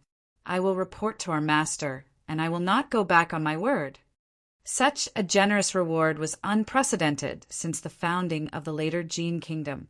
If it was not for Yu Tuo's consideration of Huang Taiji's humiliation and the fact that these 3 people were highly skilled in martial arts, It was impossible for all three of them to die at the same time. Immediately, the morale of the Jiannu army was greatly boosted. With a roar, they all drew their bows and shot at Li Ning and the others. Yang spun the long knife in his hand and infused his jinqi into it. Immediately, he felt the jinqi in his acupoints that was contaminated with demonic qi jump. The strange demonic runes on the knife seemed to have a life of their own and immediately merged with his jinqi, transforming into a fierce killing jinqi that was mixed with demonic qi. The knife light suddenly grew several feet and cut the arrows that were shooting at the three into powder. Second brother, you must not fall for the old demon River Styx's trick. I felt that your jinqi was not pure. Now that you use the weapon that the old demon gave you, I'm afraid he will harm you. Li Ning's expression changed, and he advised. Yang only smiled bitterly. Big brother, honored master once told me that I will have a trial of death in the future. He said that if I survive, everything will be fine. If not, everything will be over. These days I have been feeling that something is going to happen. These days I have been disturbed, and I feel that something is going to happen. These days, old demon, enlighten me. How can I let my two brothers be implicated by me? Cultivating this demonic technique will only lead to death in the future. Yang felt that his jinqi had increased by another level. He had already opened more than 50 acupoints. Now he had opened more than 200 acupoints, surpassing Li Ning. However, his body was empty and his blood essence was dried up. It was as if his life force was being sucked dry by this demonic technique. His jinqi was still growing as if there was no bottleneck. Yang could clearly feel his dried-up essence and endless potential. He smiled bitterly. The jinqi in my body is surging endlessly. The technique that the old demon taught me is just like the essence of the demonic knife that honored master taught me. Now, my knife intent is faintly flourishing. What I have gained in one breath has surpassed the years of hard work that I have put in. Honored master taught me this knife to deal with this trial. He sighed. Honored master said that this knife is very powerful and has a deep demonic nature. He told me to use the person to control the knife, not the knife to control the person. When I was practicing the knife all these years, I felt that even though the knife technique was exquisite, it did not have any demonic nature. As time passed, I became careless and forgot about honored master's instructions. Now that I have obtained this demonic technique, I realize that this knife is indeed the most demonic nature. Senior brother, junior brother, if I am controlled by the knife, please get rid of me so that I don't harm the world. Li Ning's expression suddenly changed. Second brother, don't. The three of us are united. What difficulty can we not overcome? Have you thought about how disappointed honored master would be when he finds out that you have made such a sacrifice? Have you thought about the friendship between us brothers? Yang only sighed. This is my fate. Big brother, don't worry about me. I will open the way for the two brothers. You two quickly go see Zhu Dasho and complete the arrangements that the old demon River Styx set up. Now that I have cultivated his demonic technique, I know that this person is no longer someone from the mortal world. But with his status, his words carry enormous weight. As long as you two complete his task, he will definitely not make things difficult for you two, seeing that I have already fallen into his trap.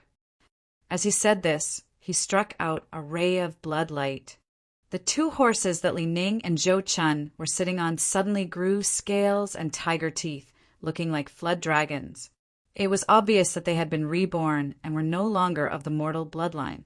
After striking out this ray of blood light, Yang seemed to have given up on resisting. A series of thunderous explosions were heard, and all the acupoints in his body were suddenly connected.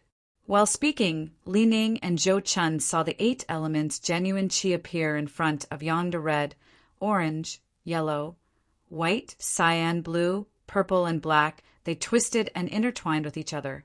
Sometimes the red light shone brightly and the black qi weakened. Sometimes the Huan qi became stronger and the white qi weakened. They knew that Yang Da's circulatory flow, six void technique, was activated. The last trace of blood-red, genuine qi burst out from the 8 qi and engulfed the 8 elements 6 qi. Yang Da was proficient in the 6 circulations of the void and the golden chamber's essentials. He had already gradually merged with the meridians that Chen Ong created this martial art. His entire body's 6 internal energies of wind, fire, heat, humidity, dryness, and cold had already been formed. Then he sensed the 6 external energies of the world, yin, yang, wind, rain, darkness, and light, the 6 internal energies of the world, using the 6 internal energies to control the 6 external energies, achieving the first transformation of the golden chamber's essentials, combining the 8 transformations of the 6 voids of circulation. One could cultivate a state that was unprecedented and would never be replicated in the future. Even Chen Ong had created the 6 voids of circulation a little later, so he had only created a theoretical state.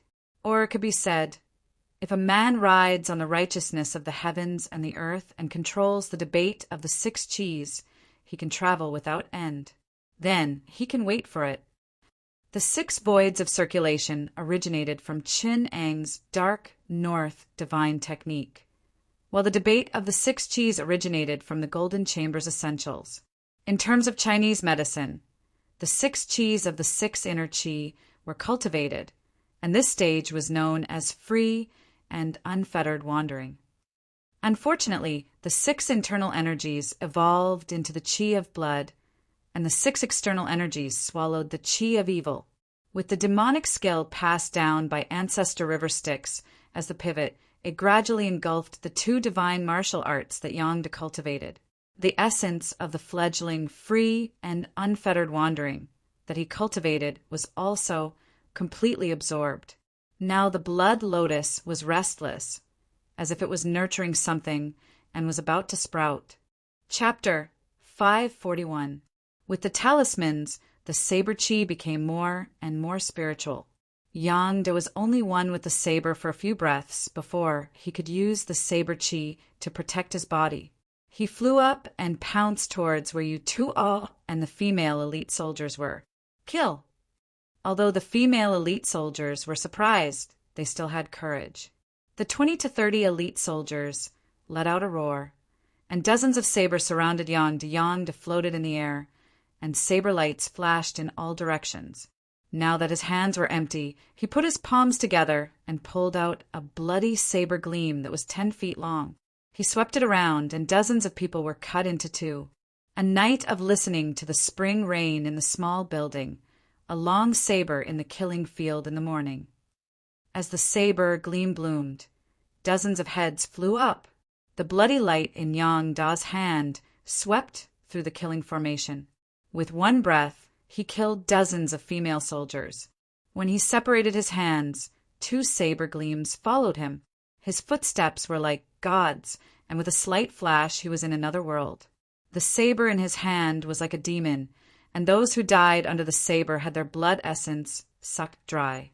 At first, the female enlightened ones could still defend with their bravery, but after Yang Da killed one round, they were all scared out of their wits.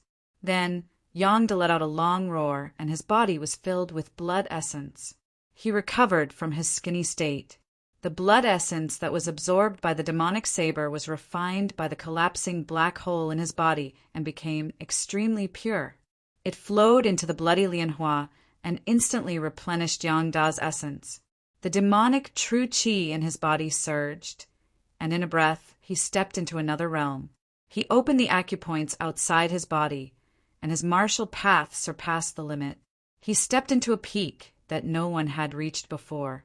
Far away, River Styx hid on the clouds and looked at Yang Da's display of power. He nodded and said, Taoist cultivators shouldn't interfere with the mortal world and shouldn't kill mortals. With such a performance, it was not in vain that I helped you cultivate your martial path divine art. You became a mortal scarier than Taoist cultivators. Hee hee. Now, let's see what reason you have to stop him from going on a killing spree. Originally, in order to fuse with the 6 voids and the golden chamber, it should return to the origin. The 8 phases fused, and the 6 chi was born. The 8 diseases fused, and the 6 chi was born. The 6 chi was blended, and the 6 chi was born. The 6 chi was blended, and the 6 chi was used to control the 6 chi from the inside. The 6 chi was used to comprehend the higher level of the dark north magic skill, and the carefree wandering was achieved. Now, because of the mutation of the diabolism, it actually absorbed the blade intent of the devil blade and evolved into the great freedom and invisible blade chi. This saber technique is no longer inferior to ascetic Buddha's mystic door formless sword art. Although it's only a martial path divine ability, with a sample it's no longer difficult for me to deduce the demonic path's secret arts. A mere martial art of the mortal world can produce such a terrifying Tao art. My main body that's far away in some unknown world is indeed terrifying. Chunong and I painstakingly studied, but we only managed to create 2 basic methods, the Celestial River magic power and Sky magic power. We even used many of Cult Master Chen's Tao arts as a reference. The martial art that my main body casually created has such changes, as expected of a figure of the otherworldly cult master level. River Styx silently used her primordial spirit to calculate, but she still couldn't find any trace of the main body from the otherworldly world. She could only stop and push Yang silently, allowing his divine art to become sharper. He killed so many people that heads rolled. The hundreds of elite soldiers sent by the Jurchen to stop them were almost all killed by him in a few breaths' time. If it was a cultivator, his primordial spirit would have been blinded by the murderous aura a long time ago, and the heavenly secrets would immediately send down a death tribulation. With internal demons running amok and external tribulations haunting them, they would either be burned to death by the demonic fire or killed by the enemy. However, Yongda was still immortal now. He wasn't afraid of karma, so he went on a killing spree. His true chi became more vigorous, and his demonic saber became sharper. Out of the hundreds of people, only a few dozen soldiers at the periphery managed to escape because they were too slow. These soldiers still held a long spear in their hands, but their expressions were frozen, revealing an unconcealable fear. Yang Da's body was surrounded by bloody light, and a few saber chis took shape. He casually cut Yu Tua in half, and the remaining people were scared out of their wits. They screamed and wanted to escape, but it caused Yang Da's bloody saber to flash, and their heads flew. Lin Ning and Zhou Chun looked at Yang Da, who was still standing amidst the mountain of corpses and the sea of blood, and they were inexplicably shocked. They watched as he wielded his saber like a demon, and his body became one with the saber. His eyes were bloodshot and filled with murderous intent, and his movements were in harmony with the saber's will. They knew that their sworn brother was already controlled by the saber. The demonic nature hidden in the demonic saber was compatible with his demonic arts. Now, all his true chi had transformed into the chi of the demonic saber, and he was best at killing. Killing was really like mowing grass. His mind was already incomparably firm, and he dared to kill even billions of people, including the old, the weak, the women, and the children. He was a demonic saber and no longer had any humanity. Luckily, Chin Ong treated his disciples well, and Yang Da's change was not irreversible. As long as his saber will was broken, he could still awaken his consciousness. In the future, he could temper his Tao heart, and it was not impossible for him to regain control of the demonic saber. He could truly bring this formless saber chi of incarnation into his own control. Even though there were endless dangers, it was also a righteous path of cultivation. He was not like Qiao Si and 14th Bailey, who had erased their original selves, and he was not like Wang Ming, who had killed his past self. Lin Ning came back to his senses, and his heart was filled with grief. He shouted at Yang Da, "Yang Da! Second brother, wake up, don't forget. You are Yang Da. Don't forget our oath as brothers." He turned and pulled out his long sword and shouted, "If you don't wake up, I will beat you until you wake up." Let's see if you really want to kill me as well." A hint of struggle appeared on Yang Da's face, and he suddenly became one with the saber. He turned into a long rainbow of saber chi and flew away. Lin Ning could not catch up, and he fiercely punched the willow tree beside him, leaving a deep fist mark. He was silent for a moment, and suddenly raised his head to say, "Third brother, now that second brother has already joined the devil, and it is all because of that old demon River Styx. If we want to save him, we have to find out what kind of ambush that old demon has given us the devil's skill. I want to test the devil with my own body and find the flaw of the devil's skill. Third brother, this is extremely dangerous, but it is the only way to save Yangda. You must not stop me. If I am also controlled by the devil, find a chance to kill us. Tell esteemed master that your disciple is unfilial, and not only did I not control the devil, I was controlled by the devil, and I have let him down." Before Zhou Chun could stop him, he saw that the vital qi on Lin Ning's body contained a trace of devil qi. However, without Yang Da's demonic saber, he did not immediately join the devil. Only his vital qi changed, and his consciousness was still clear. "Let's go. Let's find second brother." Lin Ning did not say much after he got up. The two of them got on their horses and galloped towards Deling River. Along the way, there were countless casualties among the slave-building army. The next two checkpoints were filled with rivers of blood and countless corpses killed by the saber chi piled up into mountains.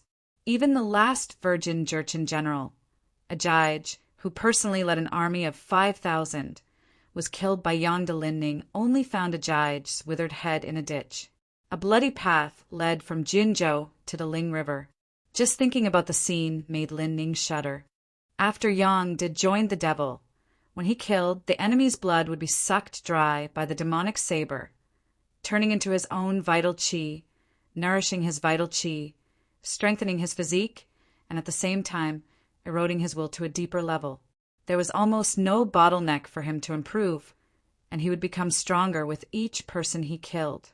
Now he still had a killing technique and a method to achieve the massacre the heavens, slaughter the earth, and sea of blood that he had yet to comprehend. If he were to comprehend the two devil skills passed down by River Styx, and if he were to kill these 100,000 Jurchen soldiers, how strong would Yangda be? Chapter 542.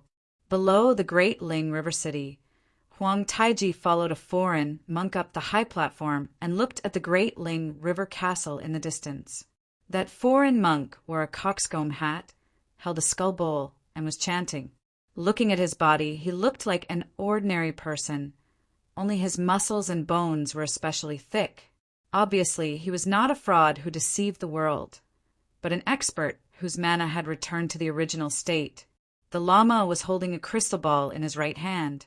While mumbling, he suddenly raised his head and looked to the south, saying in broken barbarian language, "Your Majesty, there has been a great change in the south that you are concerned about. I see a Han coming this way, and there are 2 Han following him. They may be the ones you are looking for, but they don't have any magic power. Except for the one in the lead who is a bit strange, the other 2 are just ordinary people." Huang Taiji was furious and shouted to the people around him, "What are you Tua and Ajij doing?" The attendant next to him had already figured out Huang Taiji's temper and knew that he didn't want to blame these 2 trusted generals. He just couldn't bring himself to do it, so he hurriedly knelt on the ground and said, "Master, please calm down. It must be that Han is too cunning and used other means to get past the 2 of you.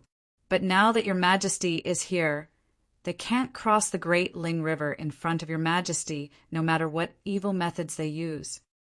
Only then did Huang Taiji calm down a little and shout, "Come here and reprimand these 2 dog slaves with my decree."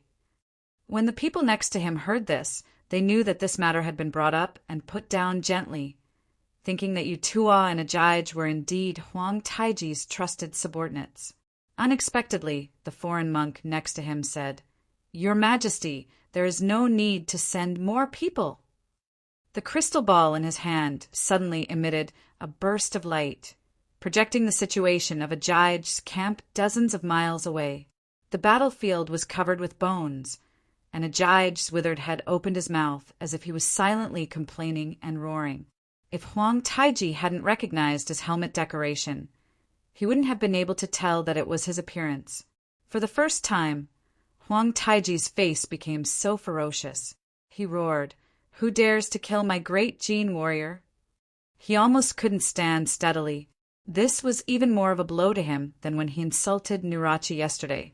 His pair of small eyes were red, and a rare red glow appeared on his sunken black face. The foreign monk recited a few incantations and reflected the surrounding dozens of miles into his vital spirit with the help of a crystal ball. Then he said calmly, "Your Majesty, your warriors have been wiped out by the enemy." The one who attacked him was one of the 3 Han people. He was cast with a spell and turned into a devil who came to harm you and your army. Only then did Huang Taiji regain his composure and asked seriously, "Does Lord Zheng have a way to kill them? I want to hang their heads on my flag." The foreign monk replied, "Khan, what we should be most wary of now is the shaman who cast the spell on them. They have your warriors to deal with. If I attack them, then when that shaman comes to harm you, who will protect you?" Huang Taiji calmed down and felt that what the foreign monk said made sense, so he ordered, "Pass down my order to the 3 armies. Whoever can kill one of the 3 Han people, I will promote him to be the Murezin of a flag. If he can kill all 3 Han people, I will make him the Gushin Urjin, the leader of a flag. I will do what I say." As soon as such a generous reward was announced, the generals around him immediately became excited and rubbed their palms. Naturally, such a reward would not be given to the soldiers, but to the generals under them. For example, in the future, the Jin would not be the leader of a flag. If one could become the leader of a flag, he would have countless subordinates under his command. It could be said that he had a high position and power, which had always been exclusive to the Bailey. Now that Huang Taiji dared to let an outsider be the leader of a flag, he was taking a great risk. The group of Zhang Taiji was ready to move.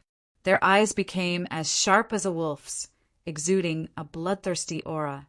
Huang Taiji secretly nodded. With such morale, what was there to worry about?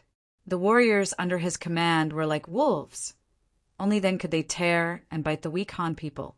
Suddenly there was a commotion at the front, and someone reported, "Master, we found a Han person appearing in our sight." Huang Taiji slammed the chopping board and shouted, "Surround him! If you can capture him, then capture him alive. If you can't, then kill him. Increase the troops in the direction of Daling River. If he escapes into the city, each and every one of you will be sentenced to death." He hurriedly looked at the front and only saw some commotion. He suppressed his anger and waited for the news from the generals at the front. From the beginning to the end, he had never considered the consequences of that Han person not going in the direction of Daling River. In his mind, that person would either go to the city or he would try to escape. There was absolutely no third option. The worst-case scenario was that that person would rush into the city and he, the Khan, would be extremely embarrassed. At this time, he could also take this opportunity to push the responsibility to the subordinates of Min, Haug, and the others, and use this opportunity to eradicate the dissidents. At the same time, it would infuriate the morale of the army and make them attack Daling River for revenge. Although the casualties were higher than expected, with a smaller population, they could just go to the south. If they lost morale, the good morale that he had built up since his 1,000-mile raid would be destroyed in one day. But Yangda had never thought of sending a letter to Zhu Dasho or turning around to escape. In the eyes of the devil Yangda, there were only 100,000 soldiers and 200,000 commoners here, and they were delicious food. Even if it was not enough, he would not feel that it was too much.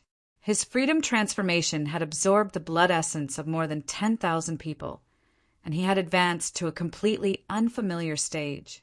The dragon-capturing orifice located 3 inches away from his right palm, the entrance orifice located 3 inches away from his nose, and the 33 external orifice around him had all absorbed the genuine qi and developed all kinds of special supernatural powers.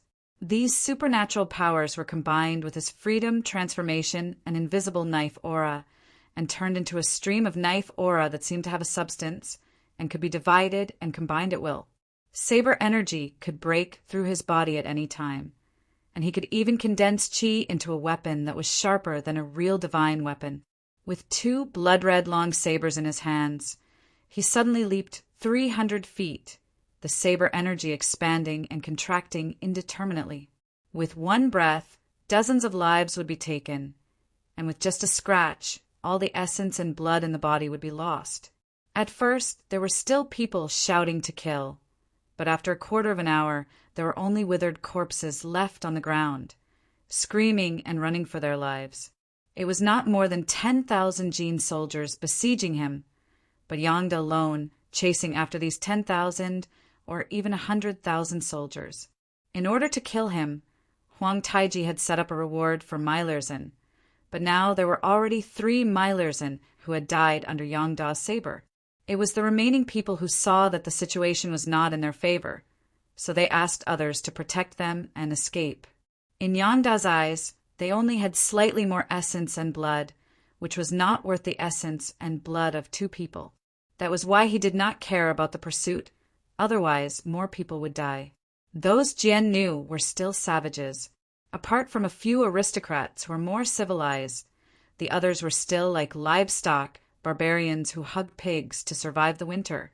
Now, they had only been barbarians for a few years, and Yangda's supernatural power was too bloody. After the essence and blood of the corpses were drained, it was easy to imagine that the souls were extracted. In the eyes of these people, Yangda was naturally like a devil. How could a human fight with a devil? Chapter 543.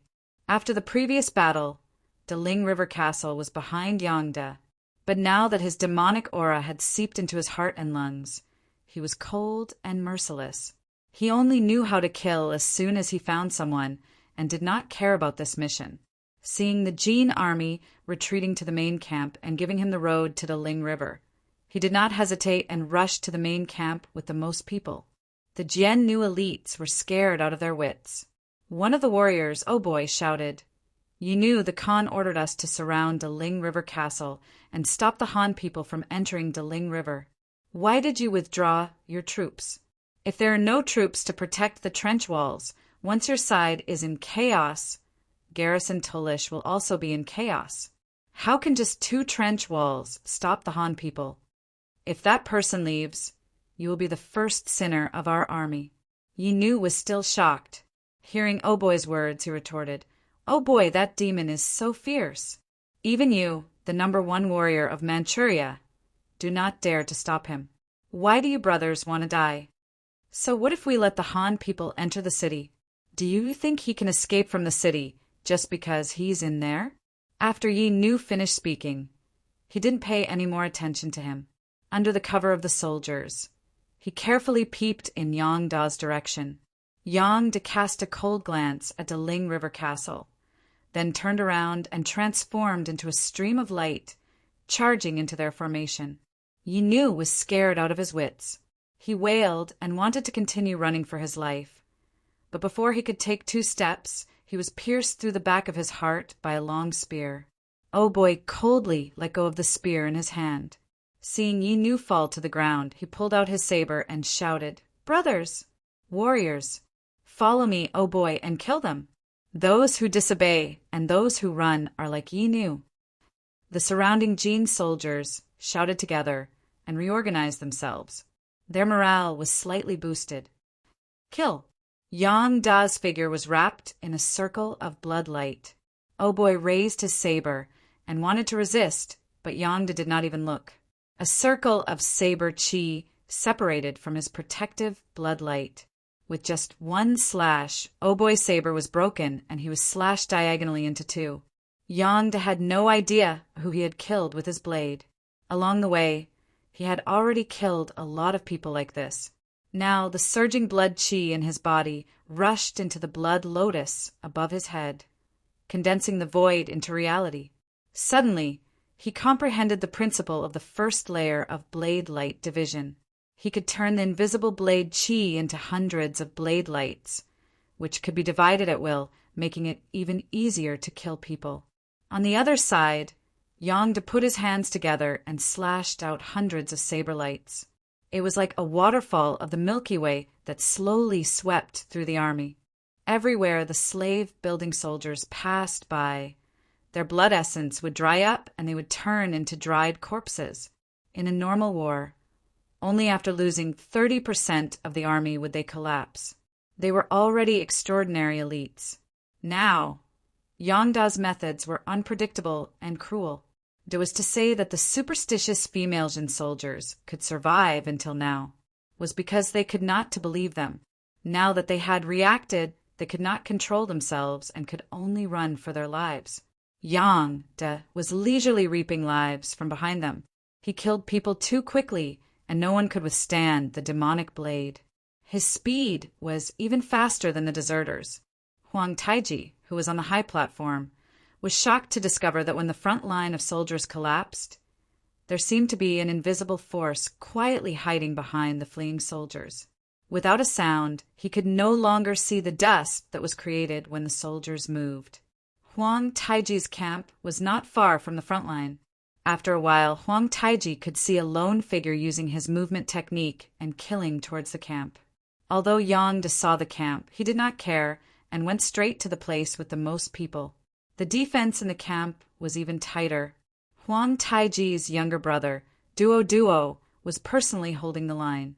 On his left and right were 4 to 5 shamans and a Han Daoist.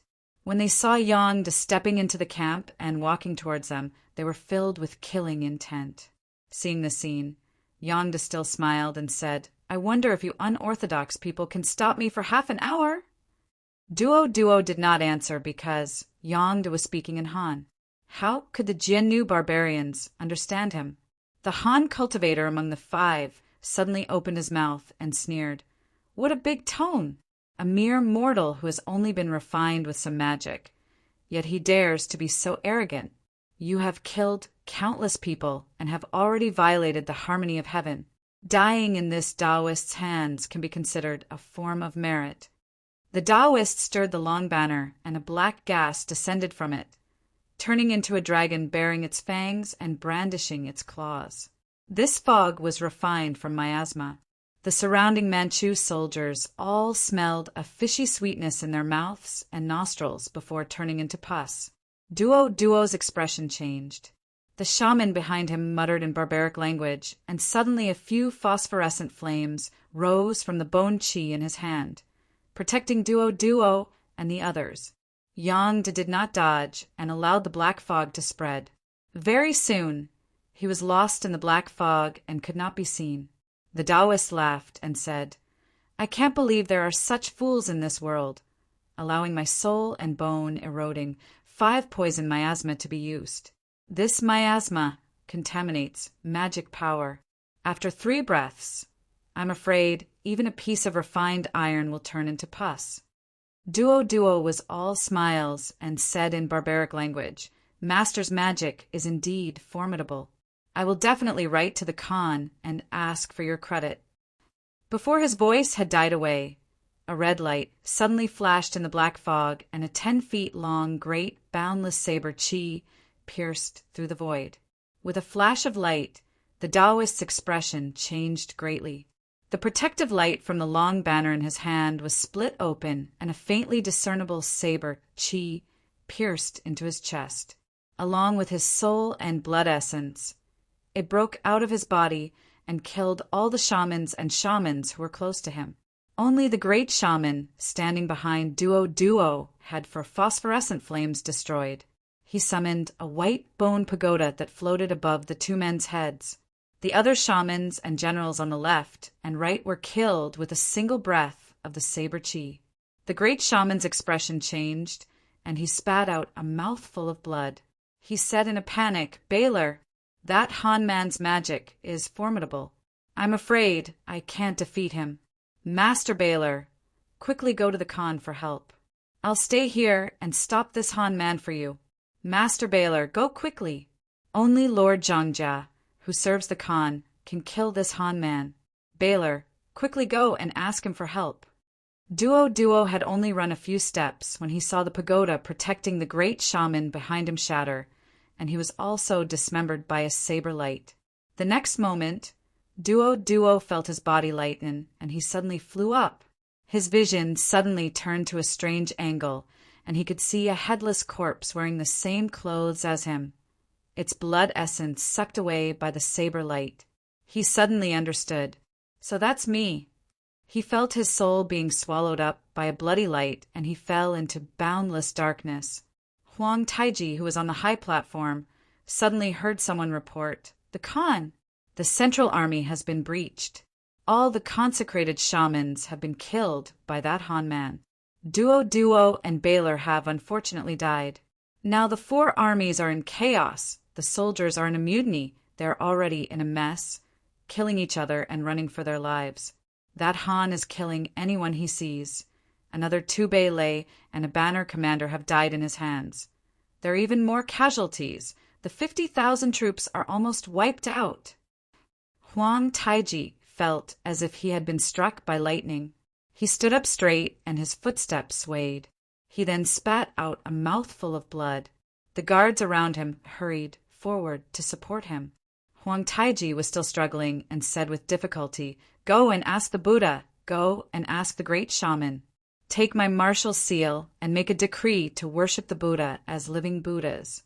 Let one of my sons shave his head and become a monk. No matter what, we must ask them to help." River Styx looked at the Jinnu's camp from afar. At the same time, his primordial spirit was constantly sensing the mysteries of heaven. Suddenly, he felt the mysteries of heaven move. There were 2 or 3 auras coming towards Liaodong. 2 of them had the mixed psyche power of Buddhism, while the other was the devil path of West Kunlun. There was also some movement in the south of the Central Plains. Yangda did well.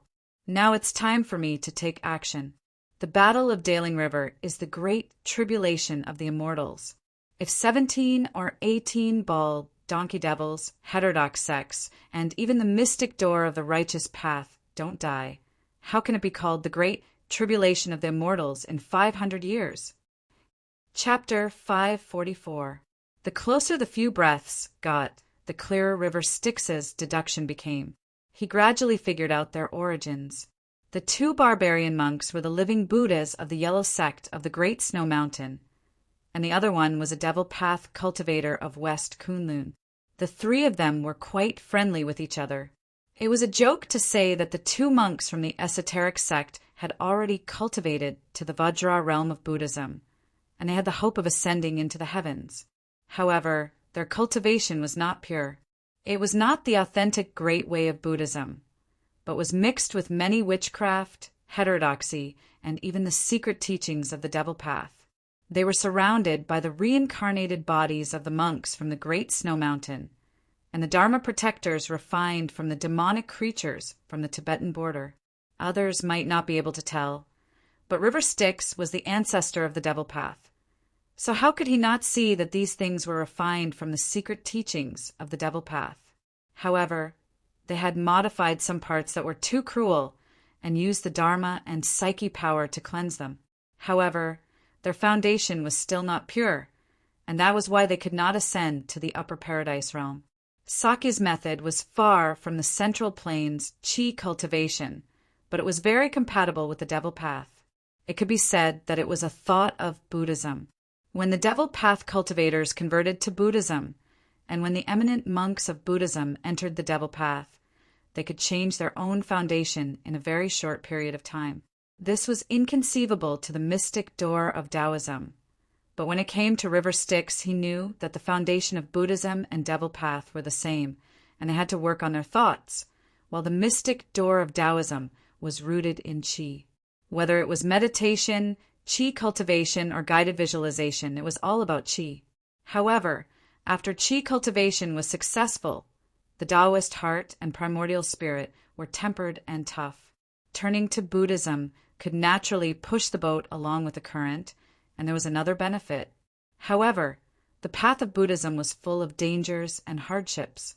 Ultimately, the mystic door sought immortality, unlike Buddhism, which wished to deliver all sentient beings from suffering. They were afraid that their path to immortality would be snatched away by others. There were too many people who cultivated to be celestials. So how could they be like Buddhism, who were willing to pave the way for unorthodox sects or even evil sects to enter the path of Tao? River Styx pondered for a moment. He truly cherished the talents of these two men. They were the most suitable candidates to be refined into a skyscraping demon position in the diagram of deities and demons. Now that he wanted to expand the diagram of deities and demons to 360, he was in dire need of such talents to occupy a position in the diagram of deities and demons. Today, when he saw these two lamas from the Great Snow Mountain, he was thirsty for talents. He wanted to send these two living Buddhas to be liberated and become Buddhas, staying in the celestial demon diagram for a long time to enlighten all living beings. It could also be considered as fulfilling the great wish of the Buddhist sect to deliver all living beings from suffering. It was truly a virtuous deed and the greatest kindness. Moreover, if he invited these two living Buddhas into the diagram first, then their disciples and grand disciples, as well as the numerous cultivators hidden by the Great Snow Mountain, and the dozens of living Buddhas would all be in his bag. If they were refined into the diagram together, the diagram of deities and demons would immediately have some hope of achieving great success. With this thought, River Styx was overwhelmed with excitement. He spread out the diagram of deities and demons of the 9 heavens and 10 earths and covered the Daling River battlefield. The skyscraping demons transformed into Jurchen barbarians and great Ming defending generals. The Yin demons transformed into the Ming army's golden soldiers. The formation in the diagram of deities and demons was spread out, restoring the Daling River battlefield to its original state. If the 3 immortals and 2 elders were here, they might have seen some flaws, but the skyscraping demon path of Buddhism was only based on thoughts. Under normal circumstances, it had some resistance to the Yin demons of illusion, but when faced with a demon ancestor like River Styx, it was more restrained. This was because the Tao of Taoism was outside the world, but the true Buddha of Buddhism was in the heart. The Tao of heaven and earth was not easy to transform, but the true Buddha in the heart was easy to deceive.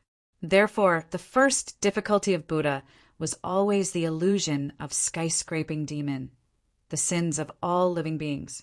For someone as inferior as River Styx to transform into the demon king of Mahasvara, it was enough to block the path of Buddha, not to mention deceiving a few miscellaneous cultivators and Vajra of the external path. The 2 living Buddhas of the Great Snow Mountain had just entered Liaodong when they saw the Buddha's light shooting up into the sky. On the ground, there were golden lotuses, sky lanterns, heavenly flowers, heavenly maidens, treasure lids, sandalwood incense, and chanting. They dyed the mountains and rivers in a radius of 10 miles into pure gold. Countless beasts and livestock rushed towards the Buddha's light, and all the filthy things on the ground were melted away. The 7 treasures of colored glass, gold, and coral paved the way. There was no killing, no evil thoughts, and no sinlessness. The clear colored glass light shone in all directions. No matter who saw it, they would have to say, "What a scene of extreme bliss!" The 2 living Buddhas of the Great Snow Mountain were surprised. Why is there such a blissful scene in the secular world? We were carried away by a whim and felt that the opportunity for our sect to prosper was about to be cut off, so we rushed here. We thought that the Jurchen Khan, Huang Taiji, was in trouble, but who would have thought that it would be such a magnificent scene? The Buddhist kingdom of Western Paradise is nothing more than this. Immediately, the lotus light descended, and the shadow of a Buddhist building appeared in the west the moment their feet touched the ground. It was an immeasurable ancient temple, as tall as the sky and the earth. The flying eaves of the roof stood side by side with the sun, but it seemed to be right in front of them, and they could push the temple door open with a push. It seemed to be on the top of a mountain, but it also seemed to be right beside them. The 2 living Buddhas were shocked. Why couldn't they see such a tall temple from the sky? Just as they were about to push the door open and enter, They realized that the distance between them and the ancient temple only increased, until the living Buddha on the left had an idea. He looked up and saw the plaque of the temple, clearly Mount Meru, small thunder temple. Only then was his heart shaken, and he put his palms together and said, "This Mount Meru is not in the sky, nor is it in front of us, but in our hearts." After saying this, he let go of the obsession in his heart and opened his eyes again. He saw River Styx's heavenly demon, primordial spirit, transforming into the clear glazed sun and moonlight Buddha, sitting in the middle of the mountain of corpses and the sea of blood. He sat on a golden lotus, and the infinite thunder sound Zen chant came from his mouth. The golden lotuses flowed in all directions, supporting soldiers in ragged clothes, some of which were even stained with blood. The ground under his feet was like a battlefield, but also like a spiritual mountain. The soldiers who just walked down from the battlefield put their palms together.